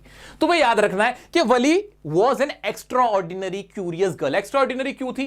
क्योंकि उसके अंदर क्यूरियोसिटी थी। वो बहुत बढ़िया ऑब्जर्वर थी। ऑब्जर्वर कैसे? उसने उस काव को देखा था, उसने सारी इंफॉर्मेशन कलेक्ट करी थी। She collected all the information regarding the बस राइड, है ना, कि 6 माइल्स अवे है, 45 मिनट्स लग रहे हैं, 30 पैसे है, ये लाइन थी, इसलिए उसको ऑब्जर्वर माना जाएगा। बहुत बढ़िया। वो बीफ्रेंड हो गई थी, यानी उसने फ्रेंडशिप कर ली थी कंडक्टर के साथ। वो भी क्यों कर रहा था? ताकि नॉलेज मिल जाए कि गांव क्या है, क्या कहते हैं, गाय सेम ही है कि नहीं, कहां उतरना है, क्या है। बातें कर रही थी, हंसी मजाक भी कर रही थी, एडवेंचरस थी। भाई हर किसी के बस की नहीं होता इतना बड़ा डिसीजन लेना, तो उसे एडवेंचरस ये लग रहा था बस राइड, तो उसने किया था। तो यही इसके अंदर पूरा इंपॉर्टेंट है। मुझे उम्मीद है कि तुम्हें वली चैप्टर में बहुत अच्छे से क्लियर हो चुका है। 2-3 बार इसको ऐसे गो थ्रू कर लो ना बैठे बैठे, और तुम्हें सारी चीजें याद रह जाएंगी, मेरी बातें याद आएंगी तुम्हें। आओ बढ़ते हैं हमारे नेक्स्ट चैप्टर की तरफ। दोस्तों एक शानदार चैप्टर तुम्हारा इंतजार कर रहा है, सरमन एट बनारस। यानी बनारस में सरमन, सरमन क्या होता है? धार्मिक उपदेश।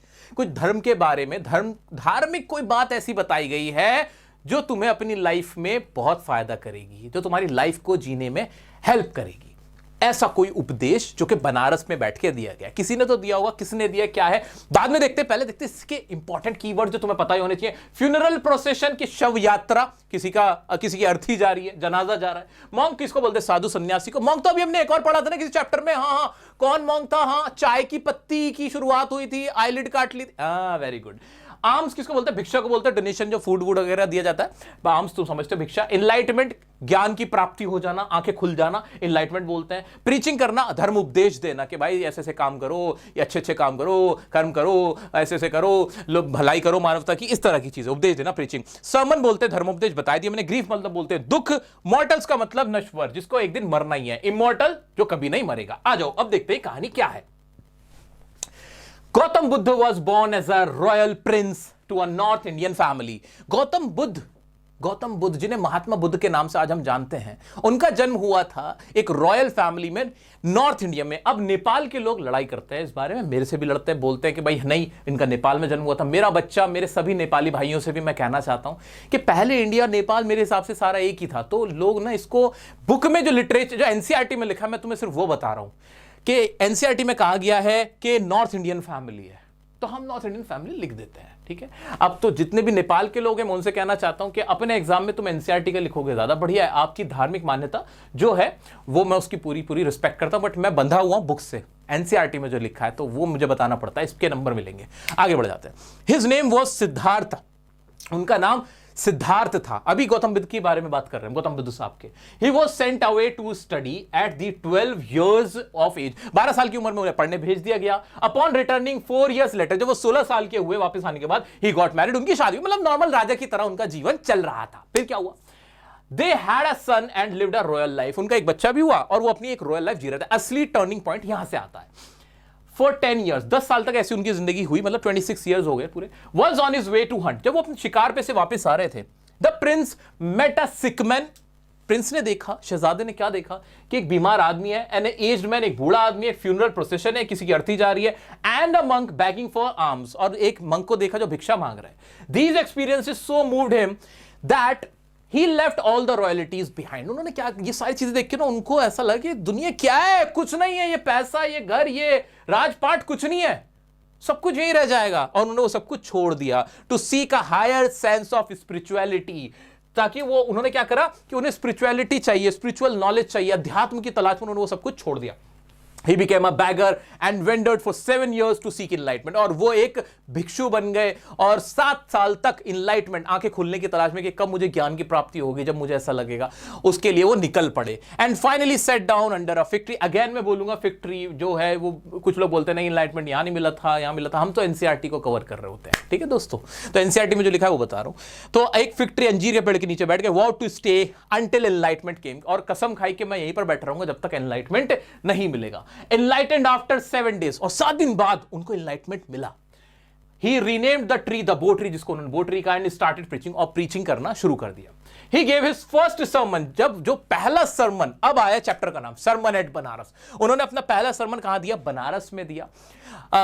There was a lady named Kisa Gotami, एक कीजा गौतमी नाम की एक औरत थी, who had lost her only child, उसका ना इकलौता बेटा था जो कि मर चुका था, son to death. She was so grieved that she went from house to house to make her dead child alive. वो इकलौता बेटा जब उसका मर गया तो वो इतने दुख में थी कि वो घर पे घर जा रही थी, दर दर भटक रही थी, कह रही थी कि मुझे वो दवा दे दो जिससे मेरा बेटा जिंदा हो जाए। उससे वो दुख बर्दाश्त नहीं हो रहा था। She was not able to accept the reality of death. उसको ऐसा लगता था ऐसी कोई दवा है जो मेरे बेटे को जिंदा कर देगी। एक मां का दर्द। कीजा गौतमी, आ जाओ। To bring her dead child alive, people started thinking, लोगों ने कहना शुरू कर दिया that she had lost her senses, ये पागल हो गई है, ये अपने दुख में पागल हो गई है क्योंकि इसका बेटा मर गया है। One day she met a man who suggested her to meet Lord Buddha. लेकिन एक आदमी उससे मिला कीजा गौतमी से और कहा कि तुम बुद्ध के पास जाओ, वहां कोई है सन्यासी, कोई बैठे हुए हैं, एक है जो तुम्हें शायद इसका हल दे दे, शायद वो तुम्हारे मरे हुए बेटे को जिंदा कर दे। तो उनके पास जाओ, वो तुम्हें सोल्यूशन देंगे, वो तुम्हें वो दवा देंगे। वो उनको उसके पास भेज देते। She went to Buddha and requested the medicine to get her son back. वो जाती बुद्धा के पास और कहती है वो दवा दे दो जिससे मेरा ये मरा हुआ बेटा जिंदा हो जाए। Buddha asked her to get mustard seeds and the seeds must be procured from the house. ये इंपॉर्टेंट लाइन थी। बुद्धा क्या कहते हैं कि तुम मुझे मस्टर्ड, सरसों के बीज ला दो, लेकिन सरसों के बीज कहां से लाओगी ये देख लेना। The seeds must be procured from the house which has never seen death. ऐसे घर से लाना जहां कोई मरा ना हो। Kiza Gautami once again went from house to house in order to seek mustard seed from a house where no one has seen the death, but could not find mustard seeds from a house that would fulfill Buddha's condition. कहीं कोई ऐसा नहीं मिला। मुझे उस शख्स से मिलवा दे कि जख्म जिसे ना मिला, ठीक है। कहीं कोई ऐसा हो जिसको दर्द ना मिला, गम ना मिला, मौत का गम ना देखा हो, ठीक है। She finally understood that men are mortal and death is inevitable. और फाइनली उसको समझ में आ गया कीजा गौतमी को कि यार मौत तो सबके साथ है, दुख तो सबके साथ है। She realized that she had become selfish and in grief for her child demise. उसे रियलाइज हो गया कि वो सेल्फिश हो गई थी। She had become selfish, कि वो सेल्फिश बन चुकी थी in her grief, अपनी दुख के अंदर। Buddha said that life of mortals in this world is troubled, brief and combined with pain. Important line से मेरा बच्चा घोल के पीना है, लिख दो कमेंट में कि बुद्धा के अनुसार लाइफ क्या है? ट्रबल्ड है, लाइफ में परेशानियां हैं। You will have a miserable life. You will have some problems in your life. Problems are inevitable. They are the part and parcel of the life. Brief है, छोटी है, और क्या है? Combined with pain, और दुख के साथ ही है। खुशी के साथ दुख जुड़ा ही हुआ है। Feelings of pain and sorrow can only increase man's suffering. जो feelings हैं, जो दर्द की और जो उदासी है, इससे क्या हो सकता है? इससे सिर्फ तुम अपनी suffering को बढ़ा सकते हो। हमेशा दुखी नहीं रहना। You need to be happy. You need to accept the reality of the life that you may have problems, you may have grief, you may have pain, और ये सब कुछ inevitable है। Inevitable का मतलब इसे आप भाग नहीं सकते हो, ये तुम्हें एक्सेप्ट करना है, फेस करना ही है। That will spoil his health. Therefore, a wise person should accept the truth of death. जो wise बुद्धिमान आदमी होगा, he will accept the truth of death. जो death की सच्चाई उसे accept करेगा, only then one can find peace and live happily. तभी एक इंसान खुशी में रह सकता है, खुशी के साथ रह सकता है, शांति के साथ रह सकता है। एग्जाम में क्वेश्चन आएगा मेरा बच्चा कि बताओ कैसे इंसान खुश रह सकता है अकॉर्डिंग टू बुद्ध। तो आपको बता देना है कि one has to accept the truth, the dark truth of death, या bitter truth of death, और फिर वही के हैप्पीनेस, और उसके लिए आपको क्या करना पड़ेगा? आपको एक्सेप्ट करना पड़ेगा। वाइज पर्सन कौन होगा? जो ट्रूथ ऑफ डेथ को एक्सेप्ट कर लेगा। ये कॉमन लाइंस है जो तुम्हें लर्न करनी है। तो मेरे दोस्तों, बहुत प्यारा चैप्टर है, बहुत प्यारा मजेदार चैप्टर है। तुम्हें भी पेन को एक्सेप्ट करना होगा, तभी कामयाबी मिलेगी। घबराना नहीं है लाइफ में कभी भी, जिंदगी में कितना ही बुरा हो जाए, कितना ही बुरा हो जाए, याद रखना every cloud has a silver lining. जहां दुख है, सुख भी आसपास कहीं घूम रहा है, ठीक है। अब चलो लास्ट चैप्टर की तरफ बढ़ते हैं, द प्रपोजल। दोस्तों, सब शादी कर रहे हैं तो मैंने सोचा कि मैं भी अब शादी कर ही लेता हूं। बहुत हो गया ऐसे सिंगल रहते रहते। देखो, मैं बन ठन के आ गया हूं। कैसा लग रहा हूं? मैं जा रहा हूं अब लड़की के पिता के पास उनकी बेटी का हाथ मांगने। क्या वो हाँ बोलेंगे? दोस्तों, ऐसा ही कोई चैप्टर है हमारा, द प्रपोजल। जैसे कि इसके नाम से ही पता चल रहा है कि कहीं कोई प्रपोजल दिया जा रहा है, शादी का प्रस्ताव रखा जा रहा है। दरअसल ये चैप्टर है क्या? ये एक एक्ट है, एक प्ले है, ठीक है, एक ड्रामा है, एक रशियन ड्रामा है जो कि एक सटायर है। सटायर समझते हो, एक कटाक्ष है। किसके ऊपर कटाक्ष है, किसके ऊपर ये सटायर है, यानी चोट की गई है, एक चोट की गई है जिसके अमीर लोग जो होते हैं वो कैसे शादियां करते हैं, कैसे वो अपने रिश्तों में शादियां करते हुए भी अपना फायदा नुकसान देख रहे होते हैं, कैसे अमीर लोग, रिच पीपल जो होते हैं वो कैसे छोटी छोटी बातों पर अपने रिश्ते संबंध खराब कर लेते हैं, अपनी शादियां खराब कर लेते हैं। तो ये उनके ऊपर क्या था, एक तरह का टॉन्ट सटायर है, ठीक है। आइए देखते हैं क्या है ये पूरी कहानी। बहुत मजेदार प्ले है, तुम्हें मजा आ जाना है। चुबुकोव, अच्छा जी, लोमोव से शुरू करेंगे। It is a one act play. भाई एक वन एक्ट प्ले है तो हमने देख लिया, रिटन बाय चेखोव, चेखोव ने लिखा है। The play is about the story of two neighbours, Lomov and Chubukov. दो नेबर्स है, एक है लोमोव, एक है Chubukov. One day, Lomov enters his neighbor Chubukov's house. एक दिन लोमोव चुबुकोव के घर जाता है। In his evening attire, अपने इवनिंग अटायर में, यानी एक डिफरेंट अटायर, वेल ड्रेस्ड होके वो शाम को जा रहा है। Chubukov get surprise to see him well dressed. Chubukov देख के हैरान हो जाता, क्या बात है, शाम को इतना सज धज के तैयार होके क्यों आए मेरे पास। And ask him the occasion, पूछता भाई क्या वजह है। Chubukov thinks and assumes, Chubukov को लगता है कि ना मुझसे ना पैसे उधार लेना है, that he must have come to ask for money, कि पैसे लेना है, which he does not want to return. तो ये मेरे से उधार लेके जाएगा और मैं इसको पैसे वापस देना नहीं चाहता। तो वो ये सोचता है भाई ऐसे ही तो कोई आएगा, ऐसा अचानक से खड़ा हो जाएगा, सरप्राइज कर देगा, ठीक है। फिर क्या होता है, लोमोव रिवील्ड, लोमोव बताता है ना भाई पैसे ऐसे नहीं, रीजन क्या है, he had come to ask for Chubukov's daughter Natalia's hand in marriage. ये बात चुबुकोव उससे नहीं पूछता कि भाई तुम पैसे लेने आओ, ये तो उसके मन में चल रहा होता है। लोमोव फिर उसको बताता है कि भाई वो ना उसकी बेटी का हाथ मांगने आया है, यानी वो उसकी बेटी से शादी करना चाहता है। अब ये सुनने के बाद चुबुकोव गेट्स एक्साइटेड, चुबुकोव काफी एक्साइटेड हो जाता है and leaves to call Natalia, Natalia को बुलाने जाता है कि नतालिया, नतालिया देखो देखो लोमोव आया तुम्हारे लिए। अब लोमोव है कौन, जरा उसके बारे में जानते हैं। लोमोव एक 35 ईयर ओल्ड जेंटलमैन, 35 साल का नौजवान है, हु सफर्स फ्रॉम पाल्पिटेशन, उसको पाल्पिटेशन का प्रॉब्लम है। पाल्पिटेशन में धड़कन तेज होने लगती है, आदमी को घबराहट होने लगती है, ठीक है। गेट्स अपसेट वेरी इजीली, बहुत छोटी छोटी बातों पे चिढ़ जाता है। एंड डजंट स्लीप वेल, और अच्छे से उसको नींद भी नहीं आती। तो उसको काफी सारी एलिमेंट्स हैं, प्रॉब्लम्स हैं, बीमारियां छोटी छोटी। He could not get a bride of his choice, उसको अपनी मनपसंद कोई भी दुल्हन नहीं मिली, ठीक है। उसने बहुत सारे फिल्टर लगा रखे थे। लड़कों सुन लो, ज्यादा फिल्टर लगाने जाओगे ना तुम भी लोमोव बन जाओगे, तुम में से कोई ना कोई लोमोव जरूर बनेगा, मुझे पता है। बट फिर क्या होता है, looking at his advancing age and several elements, he decided to compromise. अब जब वो देखता है कि यार मेरी उम्र भी हो रही है, अब मैं फाइनली सेटल डाउन हो ही जाता हूं, तो वो क्या डिसाइड करता है, to marry her neighbour, to marry his neighbour. In fact वो अपने नेबर से शादी करने का फैसला करता है। कौन है नेबर, नतालिया। अब नतालिया कौन है, Natalia an average looking educated and a good housekeeper, एक average looking educated 25 years old एक लड़की है नतालिया, जो कि अच्छे से घर संभाल लेगी, लेकिन ये भी काफी आर्ग्यूमेंटेटिव है। कैसी है, आर्ग्यूमेंटेटिव, बहस करने वाली। When Natalia came to meet Lomov, she got surprise. अब जब नतालिया उसको देखने आती है कि अच्छा उसके पापा बुलाते हैं कि भाई लोमोव आया है, लेकिन ये थोड़ी पता चलता है कि शादी करने के लिए आया है। तो वो आके देखते हैं, उसको भी हैरानी होती है कि आज ये तैयार हो कैसे कैसा है। She got surprise to see him in a formal dress. The conversation started between the two and soon became an argument over Oxen Meadows. दोनों के बीच बातचीत शुरू होती है। और ऑक्सन मेडोज, मेडोज का मतलब होता है जो आसपास घर के पास का जो एक घास का मैदान सा नहीं होता, उसको बोलते हैं मेडोज। अब दोनों के बीच आर्गुमेंट होती है। तो नतालिया बोलती है कि ये तो हमारे हैं, हमारे खानदान के कई सौ साल से हमारे हैं। वो कहता नहीं हमारे हैं। तो इनके बीच ईगो इश्यूज होने लगते हैं, ईगो कॉन्फ्लिक्ट होने लगता है कि कौन ज्यादा बड़ा अमीर है, कौन ज्यादा खानदानी, किसकी प्रॉपर्टी है। तो ऑक्सन मेडोज जो कि एक पीस ऑफ लैंड है, उसके ऊपर इन दोनों की बहस होनी शुरू हो जाती है। They both were claiming that Oxen Meadows belong to them. वो कहता है हमारे खानदान की है, वो कहता नहीं हम बड़े जमींदार हैं। दोनों के बीच कॉन्वर्सेशन स्टार्ट होती है और वो आर्गुमेंट में बदल जाती है। उसके बाद जो चुबुकोव होता है वो भी ज्वाइन कर लेता है। Chubukov also join the argument and they started fighting. Chubukov भी अपनी बेटी का साथ देने लगता है और उन दोनों तीनों के बीच लड़ाई शुरू हो जाती है। सडनली, अचानक से, Lomov felt unwell as his heart palpitating. भाई उसको तो पाल्पिटेशन का प्रॉब्लम ही था। अचानक से उसकी ऐसे धड़कन बढ़ने लगती है and he left their house, और वहां से चला जाता है। After that, Natalia got to know that Lomov had come with a marriage proposal. बाद में नतालिया को पता चलता, उसके पिता बताते कि भाई शादी के लिए आया था तुझसे, शादी करने के लिए प्रपोजल लेके आया था। She got tensed and asked her father to bring him back. वो फिर परेशान हो जाती है, यार मुझे पता नहीं था। वो अपने पिता से कहती है उसे वापस बुला दो।